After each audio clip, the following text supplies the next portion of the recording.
लगता है मनोज जी तक हमारी आवाज़ नहीं पहुंच पा रही है। प्रांजलि जी, राजीव जी, ये सवाल मैं जो है वाधवा जी से लेना चाहूंगी। वाधवा जी, इस सवाल का जवाब क्या आप मुझे दे सकते हैं? एक बहुत बड़ी जिम्मेदारी भारत के पास।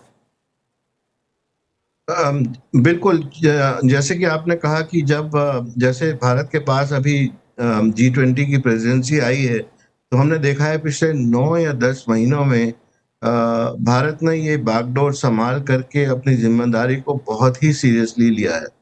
और ये आपको स्पष्ट दिखाई देता है क्योंकि 60 सिटीज में और उसके बाद 200 के करीब मीटिंग्स जो भारत ने करी हैं, 15 मिनिस्ट्रियल जो होस्ट किए हैं, 1 लाख के तक के डेलीगेट्स भारत आए हैं। और उसके बाद जो भारत ने सिविल सोसाइटी को इन्वॉल्व किया है, स्टेट्स को इन्वॉल्व किया है, यूनिवर्सिटीज को, स्टूडेंट्स को, सबको इन्वॉल्व किया है। इसके चलते भारत में एक बड़ी मूवमेंट आई है। प्रधानमंत्री ने भी ये बात शुरू में ही कही थी कि भारत की जो इन्वॉल्वमेंट है इसमें बहुत बड़ी इन्वॉल्वमेंट रही है। और वो इसलिए है क्योंकि भारत समझता है कि उसके ऊपर एक बड़ी जिम्मेदारी है।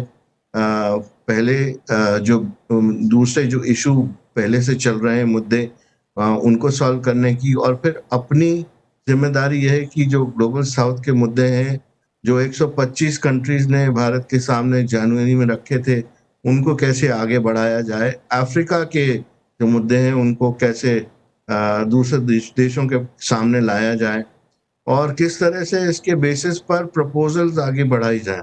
तो डेवलपमेंट रिलेटेड इंक्लूसिव एजेंडा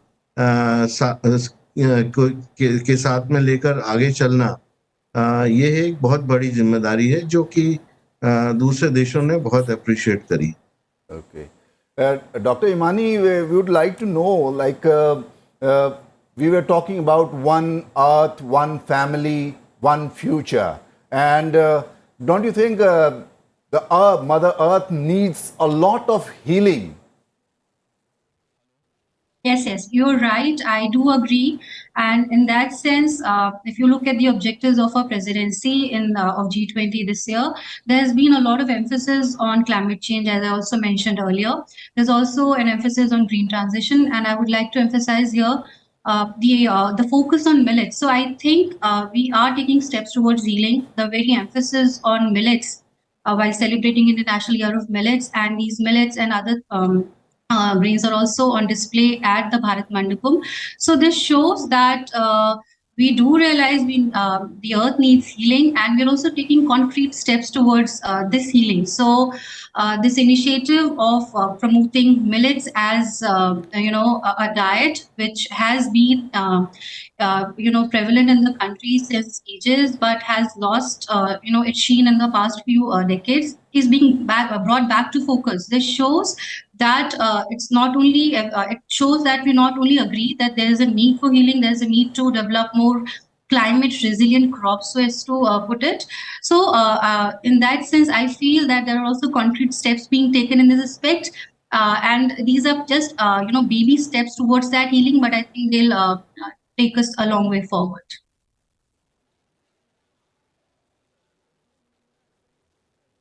ये शॉर्ट्स, ये जो तस्वीरें आप देख रहे हैं भारत मंडपम की, ये तस्वीरें हैं, और भारत की संस्कृति को आगे बढ़ाने के लिए जब से इसकी अध्यक्षता हम कर रहे हैं G20 की, हम जब से हमने करना इसको शुरू किया, तब से हमारी ये कोशिश है कि किस तरीके से हम अपने कल्चर को आगे लेकर के जाएं, और उसी का एक नमूना है आप देखने को जो जिन तस्वीरों के माध्यम से इस वक्त आप अपने टीवी स्क्रीन पर देख रहे हैं, चाहे वो हैंडलूम हो, चाहे वो आर्ट हो, चाहे वो कल्चर हो, हम सबको एक मंच पर लेकर के आए ताकि जो अतिथि यहाँ पर जब आए तो उनको ये पता चले कि हमारी जो संस्कृति है वो कितनी विशाल है, कितना विराट है। Yes, the Prime Minister always talks about vocal for local, and these pictures completely exemplify those statements and those wishes of the Prime Minister and those goals.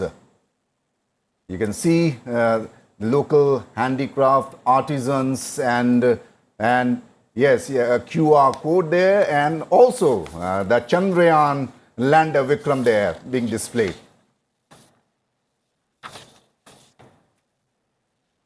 तो तस्वीरें इस वक्त आप देख रहे हैं G20 शिखर सम्मेलन के दौरान भारत के जो हस्तशिल्प हैं उसका नमूना इस वक्त दिख रहा है। प्रगति मैदान के हॉल नंबर 3 में क्राफ्ट का जो एग्जीबिशन है वो लगाया गया है, उसकी भी कुछ तस्वीरें हम आपको दिखाने जा रहे हैं और इन तस्वीरों के माध्यम से हम जो एक संदेश राजीव पहुंचाना चाहते हैं पूरी दुनिया के सामने। और निश्चित तौर से इस बात पे कोई शक नहीं है कि हमारी संस्कृति बहुत विशाल है और इसकी जानकारी जो है वो पूरी दुनिया को होनी चाहिए। इस प्रदर्शनी में भारत के हैंडलूम और हैंडीक्राफ्ट का बेहतरीन तरीके से उसे दिखाया गया है और ऐसी प्रदर्शनी का जायजा लिया है संसद टीवी के संवाददाता पवन कुमार शर्मा ने।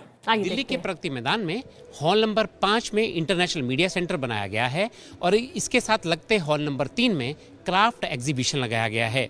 इस क्राफ्ट एग्जीबिशन में भारत के हैंडलूम और हैंडीक्राफ्ट को बेहतरीन तरीके से दर्शाया गया है। आप मेरे पीछे देख सकते हैं कि खादी इंडिया के जरिए भारत का जो खादी के प्रति आग्रह है, क्योंकि खादी भारत का प्रोडक्ट है, वो दर्शाया गया है। मतलब हैंडलूम जो है वो भारत का दिखाया गया है और इसके साथ ही यहाँ पे उत्तर भारत से लेकर दक्षिण भारत हो और चाहे पश्चिमी भारत से पूर्वी भारत हो, जितने भी प्रदेश हैं वहाँ की अपनी एक विशिष्ट वेशभूषा है। उन वेशभूषाओं को भी यहाँ पे प्रदर्शित किया गया है।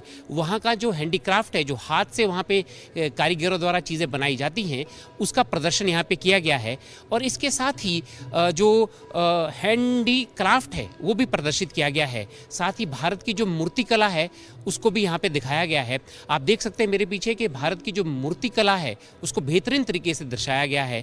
इसके साथ ही चाहे पेंटिंग्स की बात हो, क्योंकि भारत की जो चित्रकला है वो पूरी दुनिया में अपनी विशिष्ट पहचान रखती है, उसका प्रदर्शन भी यहाँ पे किया गया है।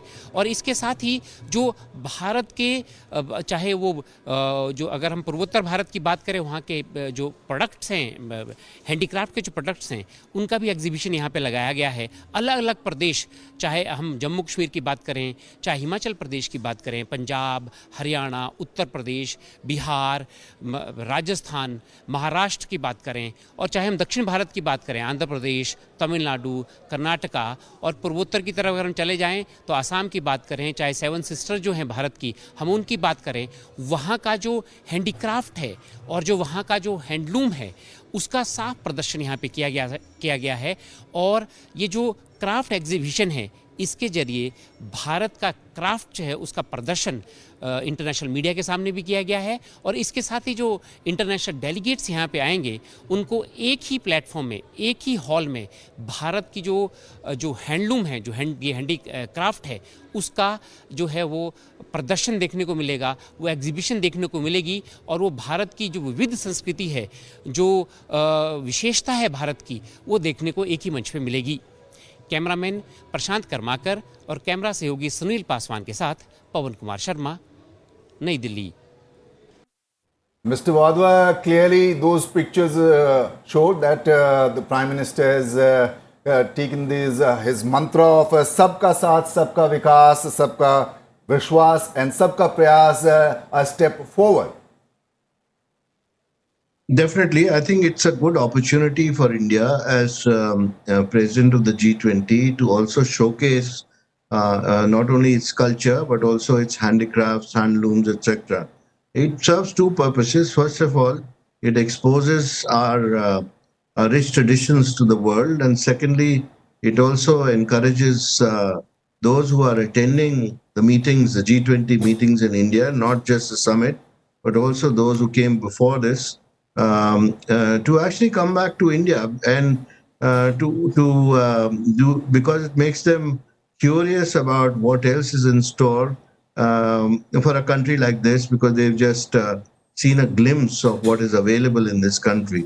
And ultimately, it leads to tourism, it leads to increased people-to-people ties, which is exactly what Prime Minister Modi has in mind. You know, wherever he goes abroad, for instance, he tells the Indian diaspora regularly, and I've heard him say this on many occasions, that they must encourage their friends to visit India. And that is not because of mere tourism, but also because once they visit the country, then it evokes certain kinds of feelings towards that country, which then translate into friendship between that country and ours. And this is very important. The people-to-people connect, as we call it, is extremely important, and this is one good opportunity to showcase what India has. So I'm glad that India has done it on a very large scale, very extensively, and even the gifts that have been presented to the delegates throughout the meetings, wherever they've been held, have been Indian handicrafts and handlooms. Doctor Wadhwa, हम आएंगे आपके पास, और ये बड़ी अच्छी आपने बात कही है। और अगर हम पिछले 3 सालों की बात करें तो प्रधानमंत्री नरेंद्र मोदी का ही ये प्रयास है कि बहुत सारे ऐसे देश जिसमें कि पिछले 60 सालों से हमारे यहाँ से कोई भी नहीं गया, वहाँ पर वो खुद गए हैं। ऐसे 193 देशों को उन्होंने पहले आइडेंटिफाई किया, उसके बाद उन्होंने मिनिस्टर्स के साथ में एक पूरा डेलीगेशन जो है उन देशों में भेजा, जैसे कि आयरलैंड 60 सालों से कोई वहाँ पर गया नहीं था, लेकिन उसके बाद हमारे यहाँ से वहाँ पर गए ताकि ये लगे कि बस मित्रता कहने की नहीं है, मित्रता आगे बहुत लंबी चलने वाली है। मैं रुक करना चाहूँगी, मनोज वर्मा इस वक्त जुड़े हुए हैं हमारे साथ में प्रगति मैदान से। मनोज, आप हमें ये बता सकते हैं कि आज क्या शेड्यूल है? प्रधानमंत्री का वक्तव्य हमने सुना है, मीटिंग्स वहां पर चल रही हैं, क्या आज दिन भर क्या चलने वाला है, कल की अगर कुछ जानकारी आप हमें दें।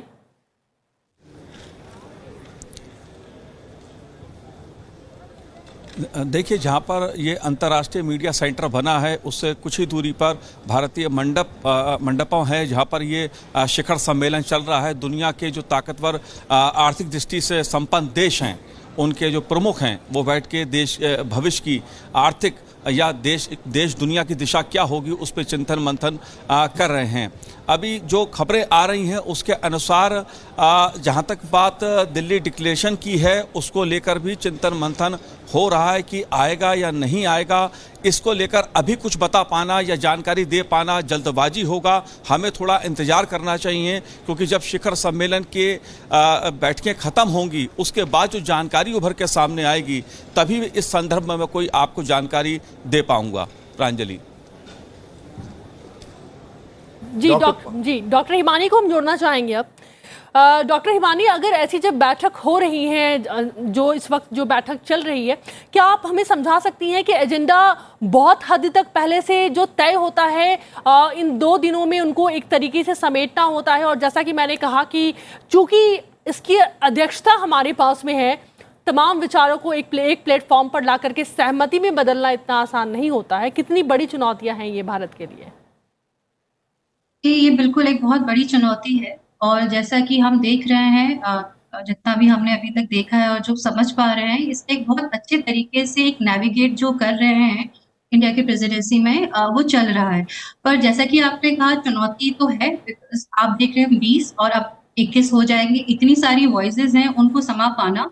तो जो एजेंडा पे अगर मैं बात करूं तो एजेंडा तो पहले से डिसाइडेड है, और इंडिया का जो फोकस रहा है वो इंक्लूसिव ग्रोथ एंड हम जो बोल रहे हैं वन अर्थ वन फैमिली, और इसके साथ में जो एक विश्वास वाली बात आती है, ट्रस्ट डेफिसिट वाली बात आती है, तो इंडिया का जो फोकस रहा है उस ट्रस्ट डेफिसिट को ब्रिज करके एक कॉमन कॉन्सेंसस बिल्ड करना है। और जहां तक अभी तक हमने जो रिपोर्ट्स देखी हैं उसमें ये क्लियर है कि कॉन्सेंसस बिल्डिंग की तरफ हम बढ़ रहे हैं। उसका सीधा सीधा नतीजा जो अफ्रीकन यूनियन की मेंबरशिप है, उसका एक कंस्ट्रक्टिव, एक इनिशियल स्टेपिंग स्टोन जो हमने जो अभी सुबह देखा वो है। सो हमारी जो नींव इस समिट की रही है वो बहुत पॉजिटिव तरीके से स्टार्ट हुई है, और मुझे लगता है कि कल तक, जब तक कल दिन तक ये बहुत क्लियर हो जाएगा कि स्टेटमेंट में क्या क्या है, तो कंसेंसस की तरफ हम आगे और बढ़ेंगे। जैसा कि अमिताभ कांत जी ने भी कहा कि जो दिल्ली डिक्लेरेशन है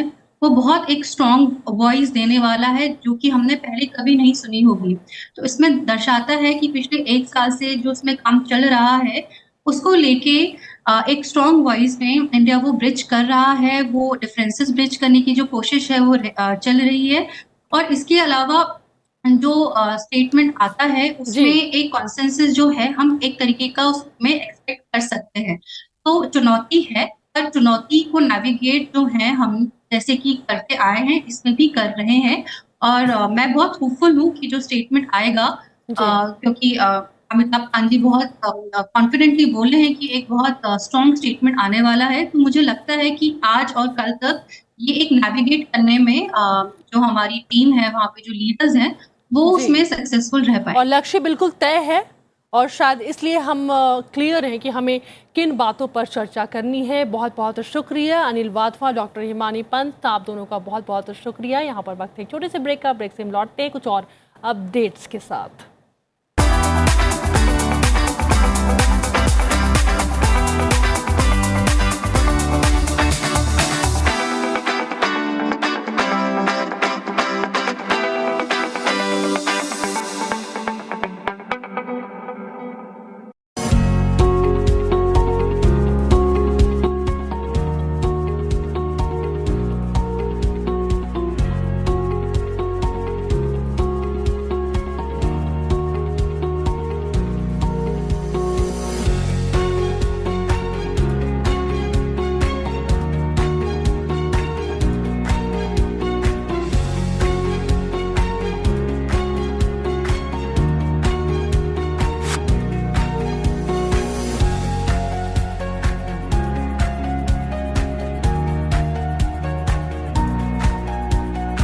I think one of the key things would be these sectors working even more closer together. So we need to link our efforts both on the energy side, on the supply of energy, and on the transport side, on the demand for that energy, and find the solutions that are really optimal for the whole system. Of course, as Autorica, we will hand in hand with India, support ideas, working together with India.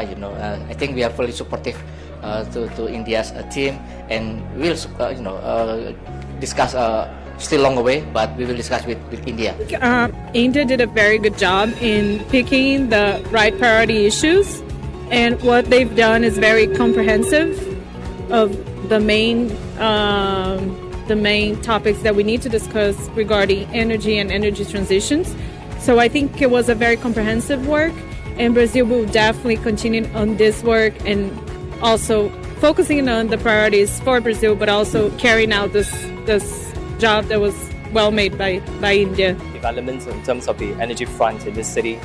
It's very impressed by the district cooling district, having explained to us in details the developments, the utility tunnels, and all the energy efficiency measures that we put in place to really enhance, the building structures here, the environments here.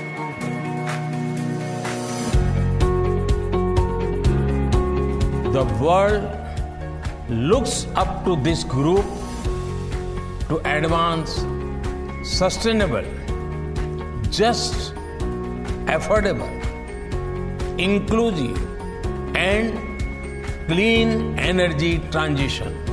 While doing this, it is important that our brothers and sisters in the global south are not left behind.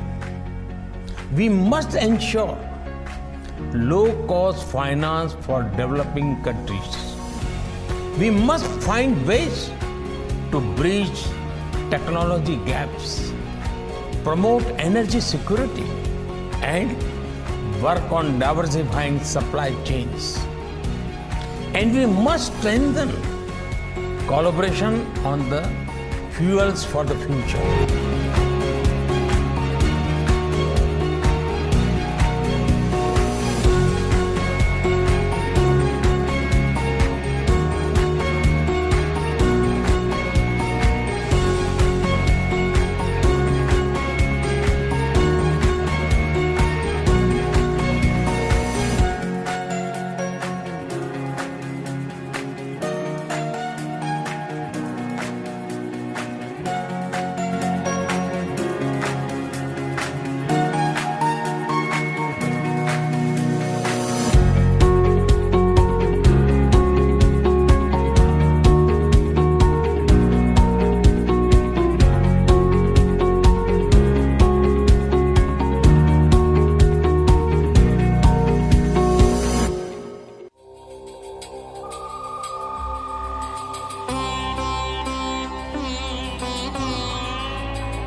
आइए आपको बताते हैं G20 में आए invitee guest के बारे में। G20 में Netherlands, Singapore, Spain, UAE, Oman, Bangladesh, मिस्र, मॉरिशस और नाइजीरिया अतिथि देश के रूप में सम्मिलित हुए हैं। और भारत की ताकत को दुनिया सलाम कर रही है। इसी का जो प्रमाण है वो ये तस्वीरें दे रही हैं जो कि इस वक्त आप अपने टीवी स्क्रीन पर देख रहे हैं। प्रधानमंत्री मोदी की अध्यक्षता में भारत एकजुट हो चुका है और भारत खुद ही एकजुट नहीं है बल्कि पूरे एक मंच पर हमने दुनिया के ताकतवर देशों को लाया है, उनसे हम बातचीत कर रहे हैं और ये G20 शिखर सम्मेलन कई मायने में काफ़ी महत्वपूर्ण है। हमारे साथ में अब चर्चा के लिए कुछ महत्वपूर्ण गेस्ट जो हैं वो जुड़ चुके हैं। वीरेंद्र गुप्ता हैं, जितेंद्र नाथ मिश्रा हैं, ये दोनों फॉर्मर एम्बेसडर हमारे साथ में हैं और इसके साथ ही जयंत कृष्णा है जो कि सीनियर फेलो हैं। हम इनसे बात करेंगे। शुरुआत हम वीरेंद्र जी हम आपके साथ में करना चाहेंगे। स्वागत है आपका संसद टीवी पर। बहुत महत्वपूर्ण है ये चर्चा आज की और खास करके तब जबकि अफ्रीकी यूनियन भी अब शामिल हो चुका है और भारत बिल्कुल सामने फ्रंट पर अफ्रीका के लिए एक तरीके से कहते हैं ना कि एक मेंटोर की तरह सामने लेकर के आना है। इसका क्या मतलब है, क्या मायने हैं अफ्रीकी यूनियन का शामिल होना G20 में? देखिए, प्रधानमंत्री मोदी जी ने इंक्लूसिव अप्रोच की बात करी है जी। जब हमारी classical security doctrines balance of power, cold war mentality से ग्रसित सोल्यूशन नहीं निकाल पा रहा है, तो उस टाइम पर एक ऑल्टरनेटिव अप्रोच का आह्वान प्रधानमंत्री जी ने किया है, वसुधैव कुटुंबकम, जो कि पूरे विश्व को एक मानना और एक यूनिवर्सैलिटी, वननेस, जिसमें प्रधानमंत्री बहुत क्लियर हैं कि अपना नेशनल इंटरेस्ट नहीं छोड़ना है, लेकिन नेशनल इंटरेस्ट को हम संकीर्णता से नहीं देखें, हम उसको ब्रॉडर पर्सपेक्टिव में देखें और ग्लोबल गुड में अपना गुड पहचानने की कोशिश करें। अगर ये अप्रोच दुनिया अपनाएगा तो मैं नहीं कहता हूं कि इंडिया विश्वगुरु हो गया है, लेकिन इंडिया ने एक अल्टरनेटिव रास्ता दिखाया है। तो इसमें प्रधानमंत्री का जो कॉल थी कि अफ्रीकन यूनियन को बनाया जाए परमानेंट मेंबर G20 का, तो ये उसी इंक्लूसिव अप्रोच का एक उदाहरण है। हम कई दफ़ा कहते हैं कि परमानेंट मेंबर सिक्योरिटी काउंसिल में अफ्रीका की भागीदारी नहीं है, इंडिया की भागीदारी नहीं है, जोग्राफिकल रिप्रेजेंटेशन नहीं है। तो जो हम कहते हैं आज हम जिस पोजीशन में थे उसके लिए हम आगे बढ़ पाए, तो ये बहुत ही गौरवान्वित मोमेंट है इंडिया के लिए, प्राउड भारत मोमेंट है। और एक तरीके से विश्व स्टेज पे एक इंडिया का अराइवल है। G20 आज की तारीख में सबसे इम्पोर्टेंट ग्रुपिंग है, हाई टेबल है ग्लोबल स्टेज में, और उसमें हम सम्मिलित हुए हैं कई सालों से। और उसके बाद में हमने जो प्रेसिडेंसी करी बहुत सराहनीय तरीके से करी। इंक्लूसिव अप्रोच जैसा बताया गया है कि इंडिया के चारों तरफ सारे शहरों में बहुत प्रोग्राम्स हुए। मैं खुद जो है वो C20 सिविल सोसाइटी 20 का मेंबर था और हमने हज़ारों मीटिंग्स करी। बहुत लाखों इंडियंस और बाहर के विदेशी, खासकर डायस्पोरा और नेबरिंग कंट्रीज़ में मिले, जुड़े। और मैं ये कह सकता हूँ कि जो भारत का नारा रहा वसुधैव कुटुंबकम, इसमें बहुत ट्रैक्शन, इसमें बहुत रेजोनेंस मिली। तो ये मेरा ख्याल है खास अचीवमेंट है।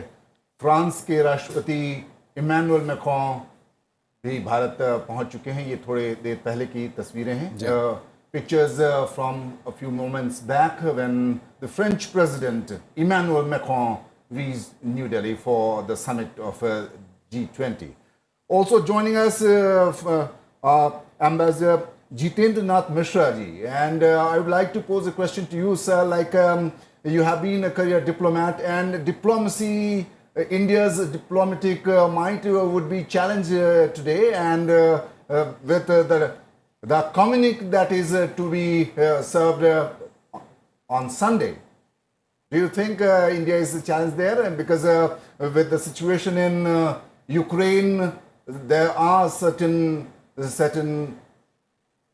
apprehensions coming up about the communique. As far as the communique is concerned, there are three possibilities. The most optimistic one is a good communique that does not bring sharply contentious issues like Ukraine into center stage. That's very, very unlikely. The second best possibility is a communique without agreement on everything, but in some way stating that there is no agreement, but there is a communique. There is a document, and we can tell the world that we could pull it off. The worst case scenario, of course, is there is no communique. I think the second option is perhaps has a slim chance of success, and God forbid, I hope that there is no case of no communique at all. The other possibility is that there is a communique on the issues on which there is agreement, 90%, and there is a chairman's statement on the issue of Ukraine stating clearly that there is no agreement on Ukraine. But that seems like Indian diplomacy has to be heroic, and it has to be performing out of its skin for that to happen. So I am hopeful. We've had a good start. The African Union membership, we thought it will come in Brazil, but it's come in Delhi, and that's great. And the Prime Minister announced it right at the beginning. Now, what does it do for you? It opens a psychological situation, a positive situation psychologically for the rest of the summit to go in a positive direction. But of course, there is many a slip between the cup and the lip. And China and Russia, they claim to be part of the global south. They are not part of the global south. They were, when the Cold War was happening, they were on one side of the Cold War. India was the leader of the global south in the natural sense. And now China is not even a part of the global south if you consider its GDP, $17 trillion per capita GDP in the region of $15,000. So China is now a kind of a developed country. It's very opportunistic when it claims that it's part of the global south. So China could not steal India's thunder. Therefore, the fact that it happened in Delhi, the African Union becoming a member of the summit makes it really a glorious start to it. But then, as I said, there are many pitfalls and Indian diplomacy has to perform. चलिए हम आते हैं आपके पास में। जयंत कृष्णा हमारे साथ में जुड़े हुए हैं। जयंत, हम आपसे ये समझना चाहेंगे, ये वो दौर है जब अगर मैं पूरे वर्ल्ड की, पूरे विश्व की बात करूं तो बहुत सब जगह बहुत अच्छी चीज़ें जो है वो चल नहीं रही हैं। अगर मैं विकसित देशों की ही बात करूं तो वहाँ पर एक अच्छा खासा इन्फ्लेशन हमें विकसित देशों में भी देखने को मिल रहा है। दूसरी तरफ जो है एक वॉर की स्थिति है वो काफ़ी लंबे समय से चल रही है। ऐसे समय में ये शिखर सम्मेलन हो रहा है, कितना महत्वपूर्ण है, खास करके उन बिंदुओं को लेकर के जो मैंने अभी आपके सामने गिनवाया है? देखिए, एक तो पहली बात ये कि जिस तरह से संयुक्त राष्ट्र संघ यूएन जो है उसकी इफेक्टिवनेस थोड़ी कम हो रही है, हमने पिछले एक दो दशकों में देखा है। तो उसमें एक G20 नेशंस का जो समूह है ये रफली 60 to 65% ऑफ ग्लोबल पॉपुलेशन को रिप्रेजेंट करता है। पूरे दुनिया की जीडीपी का ऑलमोस्ट 80% रिप्रेजेंट करता है, और जो ट्रेड है, ग्लोबल ट्रेड है, उसका 75% रिप्रेजेंट करता है। तो ये बहुत ही साइजेबल एंटिटी है पूरी दुनिया की। और इंडिया ने खासतौर से जो G20 की प्रेसिडेंसी है बहुत ही सीरियसली ली है। ये किसी भी फ्रॉम 1999 ऑनवर्ड्स कभी भी ऐसा नहीं हुआ कि किसी भी कंट्री ने 220 मीटिंग्स अपनी प्रेसिडेंसी के टाइम पे एंड स्प्रेड ओवर। जनरली ये सब चीजें जो होती हैं कैपिटल या एक दो और सिटीज में चलती हैं। पूरे 60 सिटीज में, 60 सिटीज में पूरे कंट्री वाइड ये इसकी इवेंट्स हुई हैं। तो ये इन सब चीजों से इंडिया का जो पोजीशन है वर्ल्ड स्टेज में, इसमें काफी इजाफा हुआ है। और प्राइम मिनिस्टर मोदी का इवन डोमेस्टिक सेंस में जो क्लाउट है वो काफी उसमें बढ़ोतरी हुई है। और इंडिया जो है किसी न किसी तरह से मुझे लगता है कि ग्लोबल साउथ की एक वॉइस के रूप में उभरा है, और वो इस पोजीशन में है कि it can act as a bridge between global north and global south, और global south and the western countries. तो ये अपने आप में एक बहुत ही इंपॉर्टेंट चीज है। इंडिया जिस तरह से जयंत कृष्णा, शोकेस किया है। जयंत कृष्णा, मेरा आपसे सवाल ये था कि मैं आपसे ये समझना चाह रही थी कि जो 1997 में जो हालात हमने, जो वित्तीय संकट से जिस तरीके से गुजरते हुए हमने देखा, दोबारा ऐसी आर्थिक संकट जो है वो ना आए, उससे निपटने के लिए G20 को बनाया गया। आप मुझे समझा सकते हैं कि क्या अभी के हालात, कभी अभी के वर्तमान हालात पर चर्चा होगी? ये जो बैठक हो रही है कि एक तरफ यूक्रेन का वॉर हम देख रहे हैं, एक तरफ विकसित देशों में जो हम हालात देख रहे हैं इन्फ्लेशन की, क्या इन मुद्दों पर बातचीत होगी? ये बड़ा मुश्किल है कह पाना। मेरे पास पूरा मैंने एजेंडा तो नहीं देखा कि इस पे बात हो पाएगी कि नहीं हो पाएगी, लेकिन जाहिर सी बात है G20 जो है ये ज्यादातर इसका फोकस इकोनॉमिक इश्यूज पर ही रहता है। ये जब शुरू हुआ था 1999 में, तभी जो एशियन फाइनेंशियल क्राइसिस थी उसको रिस्पॉन्ड करने के लिए हुआ था। अगर आप 2008 की फाइनेंशियल क्राइसिस, हमें हिस्ट्री जानना जरूरी है, 2008 की जो फाइनेंशियल क्राइसिस है उसमें G20 एक बहुत ही इंपॉर्टेंट प्लेटफॉर्म के रूप में उभरा था, जिसमें फाइनेंस मिनिस्टर्स और सेंट्रल बैंक जो हमारे यहाँ रिजर्व बैंक है उसके गवर्नर्स का, सारे मुल्कों का एक फोरम, एक डायलॉग का फोरम हुआ था। और ये तो मैं नहीं कहता कि वो 2008 की सारी क्राइसिस G20 से उभर गई थी, बट बहुत सी डायलॉग हुई थी। जब डायलॉग की का अभाव होता है तो वो चीजें और कॉम्प्लिकेट होती जाती हैं। तो इवन नाउ, और देखिए इतना आसान नहीं है जो आप चीज पूछ रही हैं, क्योंकि हर कंट्री के एक अपने सेल्फिश इंटरेस्ट भी होते हैं और एक कोलैबोरेटिव वे में वो किस तरह से उसको एड्रेस करता है। मल्टीलैटरलिज्म जो है वो पूरी दुनिया में इसका एक चैलेंज रहा है कि किस तरह से फ्लरिश करे। तो ये सब बहुत, और सिर्फ इसमें यही नहीं कि जो मल्टीलैटरल फोरम पे G20 की बातचीत हो रही है, बहुत सी कंट्रीज में जो बायलैटरल इसके साइडलाइंस में टॉक्स हो रही है। जैसे कल प्रेसिडेंट बाइडेन और प्राइम मिनिस्टर मोदी के बीच में जो बायलैटरल मीटिंग हुई थी, उसमें बहुत सी चीजें जो यूएस और इंडिया के बीच में इरिटेंट्स थे या फास्ट ट्रैक करने की जरूरत थी, या जो जून की इसी साल जून में जो मिस्टर मोदी की जो विजिट थी यूएस में, उसका एक सीक्वल था, उसी का एक स्टेटस अपडेट की बात थी। और वो कई चीजों पे चर्चा हुई, चाहे वो मल्टीलैटरल फाइनेंशियल इंस्टीट्यूशंस जो हैं वो किस तरह से ग्लोबल साउथ और पुअर और डेवलपिंग कंट्रीज की बेनिफिट के हिसाब से रिफॉर्म किए जाएं, उस पर चर्चा हुई। जेट इंजन की जो डील है जो जी और HAL के बीच में है, जिसमें वो GE has agreed to transfer 80% of the technology to HAL in India, उसको कांग्रेस का अप्रूवल मिल चुका है ऑलरेडी यूएस में। तो आई थिंक उस पे अब कमर्शियल डिस्कशन स्टार्ट होने हैं। तो ये सब चीजें अपने आप में बहुत इंपॉर्टेंट है। बात हुई है सेमीकंडक्टर, भारत बहुत कोशिश कर रहा है कि सेमीकंडक्टर मिशन के अंतर्गत और इवन अदरवाइज किस तरह से हमारा एक फुटप्रिंट बढ़े उसमें। और थोड़ा सा सेटबैक इंडिया को हुआ था जब फॉक्सकॉन विड्रॉ कर लिया था। और उसी के साथ साथ अगर आप देखिए तो माइक्रॉन ने एक टेस्टिंग और असेंबली की करीब $800 मिलियन का इन्वेस्टमेंट की बात करी थी। तो मुझे ये भी चर्चा जो मुझे सुनने को मिला है या जो समझ में आया है, दोनों यूएस और इंडिया के बीच में हुई है।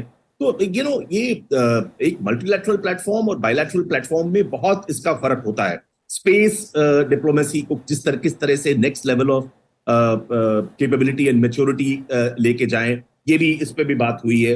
ड्रोन जो इंडियन आर्म फोर्सेस इंपोर्ट करना चाहती हैं यूएस से, उस पर भी बात हुई है। तो ये सब बातें अपने आप में एक बहुत ही इम्पोर्टेंट चीज है। H1B वीजा का जो रिन्यूअल है, इंडियंस जो वहां रह के कराना चाहते हैं, उसके बारे में कुछ एक मोटी बात हुई थी जून में भी इस साल, लेकिन उसको किस तरह से how should it reach the logical and, वो उस पे एक बात अपने आप में हुई है। आर्टिफिशियल इंटेलिजेंस के बीच में किस तरह से ग्लोबल कोऑपरेशन बढ़े, वो एक अपने आप में बहुत बड़ा मुद्दा है। जो सिविल न्यूक्लियर कोऑपरेशन है, जो प्लान है कि मुझे ठीक से नंबर नहीं पता, 6 या 7 या 8 न्यूक्लियर रिएक्टर्स जो हैं वो आंध्रा में लगाने की बात हुई है। उससे टेक्नोलॉजी हेल्प और कोलैबोरेशन यूएस से चाहिए होगा। तो ये सब बहुत बातें हुई हैं, मुझे लगता है बोथ मल्टीलैटरल प्लेटफॉर्म में, लेकिन कॉन्फ्लिक्ट्स भी बहुत आती हैं, चाहे वो रशिया यूक्रेन की हो या चाइना का जो एक बिग ब्रदर एटीट्यूड है और couldn't care less kind of attitude है। चलिए जयंत कृष्णा, हम आते हैं आपके पास में। प्रधानमंत्री ने जो वक्तव्य उन्होंने कहा है वो इस वक्त आप अपनी टीवी स्क्रीन पर देख रहे हैं। पूरे विश्व को जोड़ने की बात उन्होंने कही है। ह्यूमन सेंट्रिक रहना बहुत ज़रूरी है। और 21वीं सदी में जो पुरानी जो हमारी जो समस्याएं हैं वो समस्याएं मांग रही हैं कि हम उन चुनौतियों को कैसे समाधान करें, लेकिन उसके लिए बहुत ज़रूरी है कि हम एक मंच पर रहें और एक मंच पर आने के लिए सबके साथ हमारी सहमति बने। और जो विचारों को लेकर के एक अभाव हमें विश्व मंच पर भी देखने को मिला है, एक बहुत बड़ी क्राइसिस से, अभी अगर कोरोना पीरियड की ही हम बात करें या फिर जो अभी हम बात कर रहे हैं तमाम अगर आर्थिक गति की बात करें, तो बहुत कुछ विश्व में इतना अभी सही चल नहीं रहा है, हर तरफ से कुछ ना कुछ क्राइसिस की खबरें आ रही हैं। वीरेंद्र गुप्ता, हम आपसे यही समझना चाहेंगे, जो प्रधानमंत्री ने आज अपनी बातों को रखा है समिट के पहले दिन, आप किस तरीके से उनको लेते हैं, उनकी बातों को आप किस तरीके से लेते हैं? देखिए, प्रधानमंत्री ने बहुत एक सटीक बात कही अपने इनॉग्रल स्टेटमेंट में कि ट्रस्ट डेफिसिट है और जो लड़ाई झगड़े चल रहे हैं, डिसएग्रीमेंट है, हर मुल्क और मुल्क के ग्रुप्स वो सिर्फ अपने फ़ायदे के लिए काम कर रहे हैं। Ukraine war is classic example है। उसमें ना ही एक तरफा पूरा सही है, ना दूसरा सही, दूसरा तरफा पूरा गलत है। कहीं ना कहीं बीच में बात है, लेकिन कोई भी अपनी बात के अलावा हट के मानने के लिए तैयार नहीं है। इंडिया ने एक बीच का रास्ता बताया है कि भाई डायलॉग होना चाहिए, लड़ाई झगड़ा नहीं होना चाहिए। तो अगर ये ट्रस्ट जब तक कि ख़त्म नहीं, इसको आगे नहीं बढ़ाया जाएगा, तब तक हम देश इंटरनेशनल जो हमारी एस्पिरेशन है कि सब लोग मिलजुल के काम करें, सबकी समृद्धि हो, सबकी खुशहाली हो, वो नहीं हो सकता। मोदी जी ने इस बात का जिक्र किया। तो वसुधैव कुटुंबकम actually encapsulates that vision, and I think that is the message from India. ये बहुत बड़ा एक इंडिया की प्रेसिडेंसी का अचीवमेंट है। पहले एक पैनलिस्ट ने बताया कि जो डेक्लेरेशन है उसमें गॉड फॉरबिड क्या हो जाएगा। मैं इस बात से चिंता नहीं करता, क्योंकि multilateral forums it is quite common to have differences between delegations. So it is not a reflection. If we do not achieve a consensus declaration, it will not be a reflection on India's presidency. I would say that India's presidency has been immensely successful, irrespective of whether we achieve the consensus declaration or not. Achieving the consensus declaration depends on all 21 constituents coming to an agreement. And it happens all the time. I mean, if there is no agreement, it is reflective of the... What is the process? I would like to know the process. Like if all the members do not agree, is there systems you can veto it out? No. Then you issue a statement, which, as Ambassador Mishra said, you issue a statement which is containing the areas of agreement. And on contentious issues, Prime Minister Modi, as the chairman of the meeting, will issue a statement. So it is called the presidential statement, in which he explains that we had a discussion, very useful discussion on Ukraine issue. There was agreement that issues must be resolved by dialogue and by discussion, but there was some disagreement and we could not come to any specific text. So I think that happens all the time. So we should not worry, in the media, it has been played out so much that, if we do not have an agreement, if we do not have a declaration, it will be symbolic, it will be reflective of India's failure. I would completely, entirely reject that premise. India's presidency has been immensely successful. Okay, sir. Taking the trust deficit question forward, Mr. Mishra, I'd like to know from you, President Xi Jinping is not here, along with President Putin. So why is President Xi not coming, has not come over here? Do you think it is the border issue, or do you think the economy back home is the real question there? Yes, thank you very much. I would like to, before I answer that part, respond to the comments by the two previous speakers. I would like to add something on debt servicing. I think, ma'am, you have asked that question to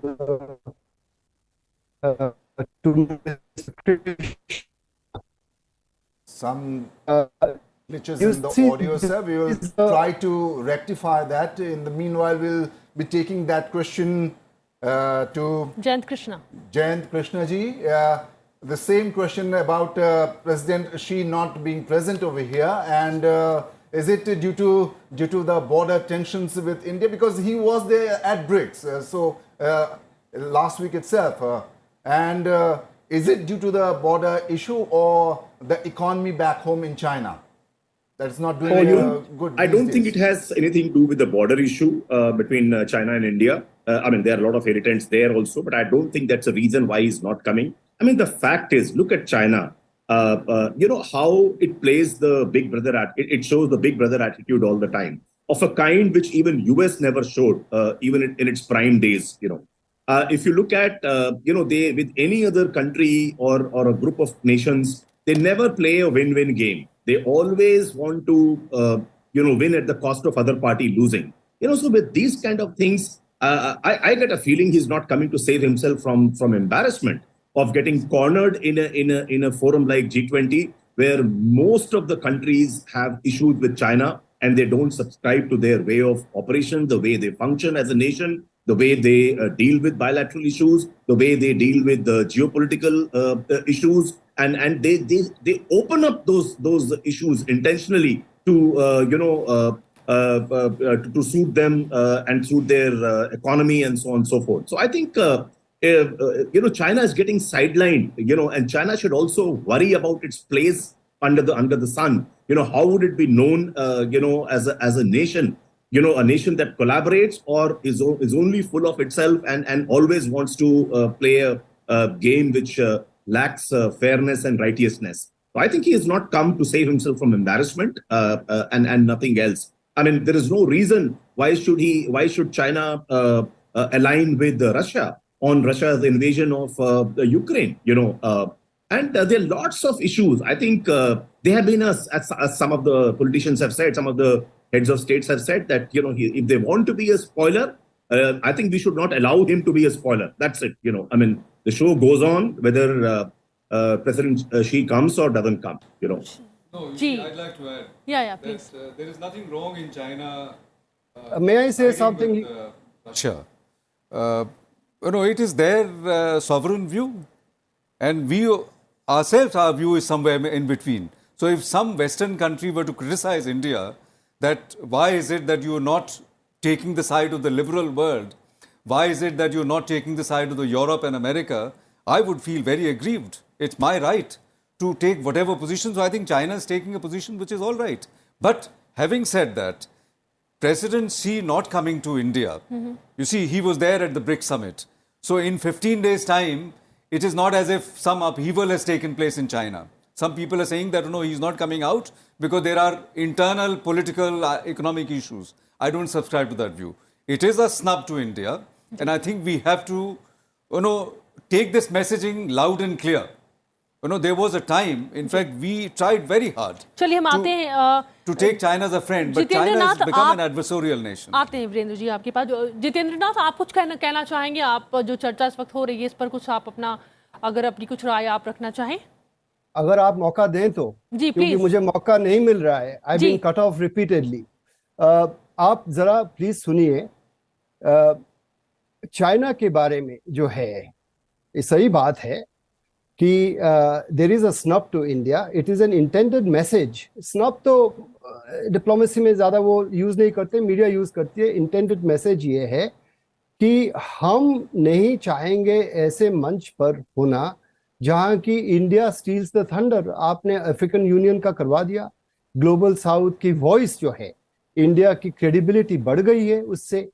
और China तो global south का है नहीं। China एक समस्या है G20 के लिए और डेट रिलीफ के लिए, इसलिए कि दुनिया की जो डेट है, मैं वही कह रहा था, was completely cut off in the middle.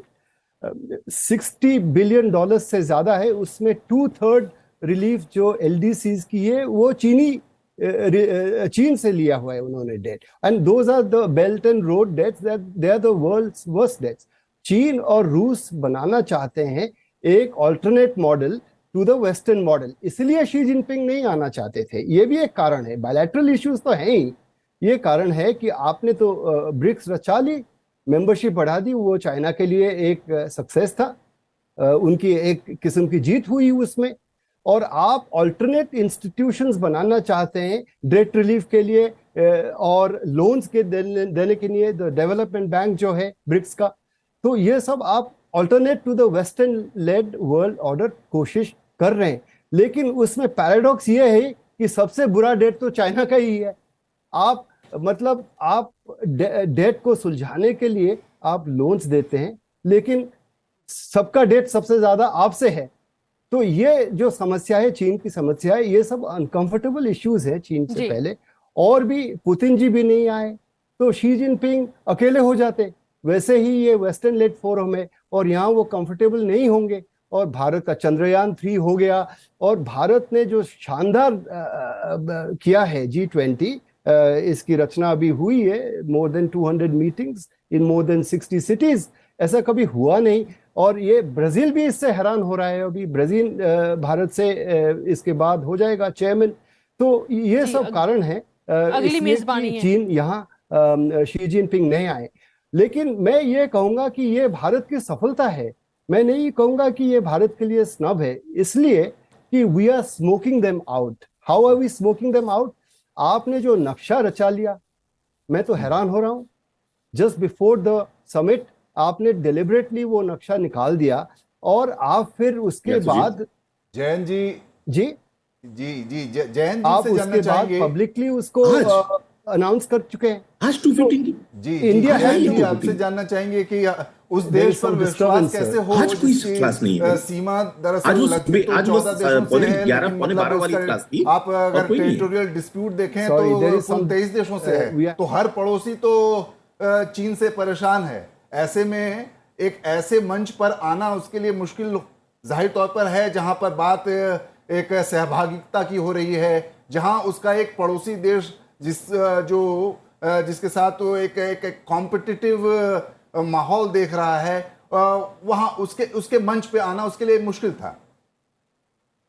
नहीं तो मैं कुछ सुन नहीं पा रहा हूं बिकॉज आई एम हमारे डायरी में वो नोटेड ही नहीं है actually, you know. Jayant Krishna, आपसे हमने सवाल किया है, कैंसिल तो करना ही पड़ेगा, हम आ ही नहीं सकते। उनकी आवाज मेरे पास आ रही है। चलिए, हम कुछ तकनीकी कारणों से आप तक आवाज हमारी नहीं पहुंच रही है, मुझे ठीक करवाने की कोशिश कर रहे हैं। अब पहुंच रही है, बताइए क्या है। ठीक है जी, हम आ रहे हैं आपके पास में। वीरेंद्र गुप्ता, हम बात कर रहे हैं, अभी हम आगे बढ़ते हैं इस पर से कुछ, क्योंकि देखिए ऐसे बहुत सारे देश हैं जो हमारी अतिथि को हमने जिस तरीके से उन्हें निमंत्रण दिया है, उन्होंने उसको स्वीकार किया और वो आए हैं।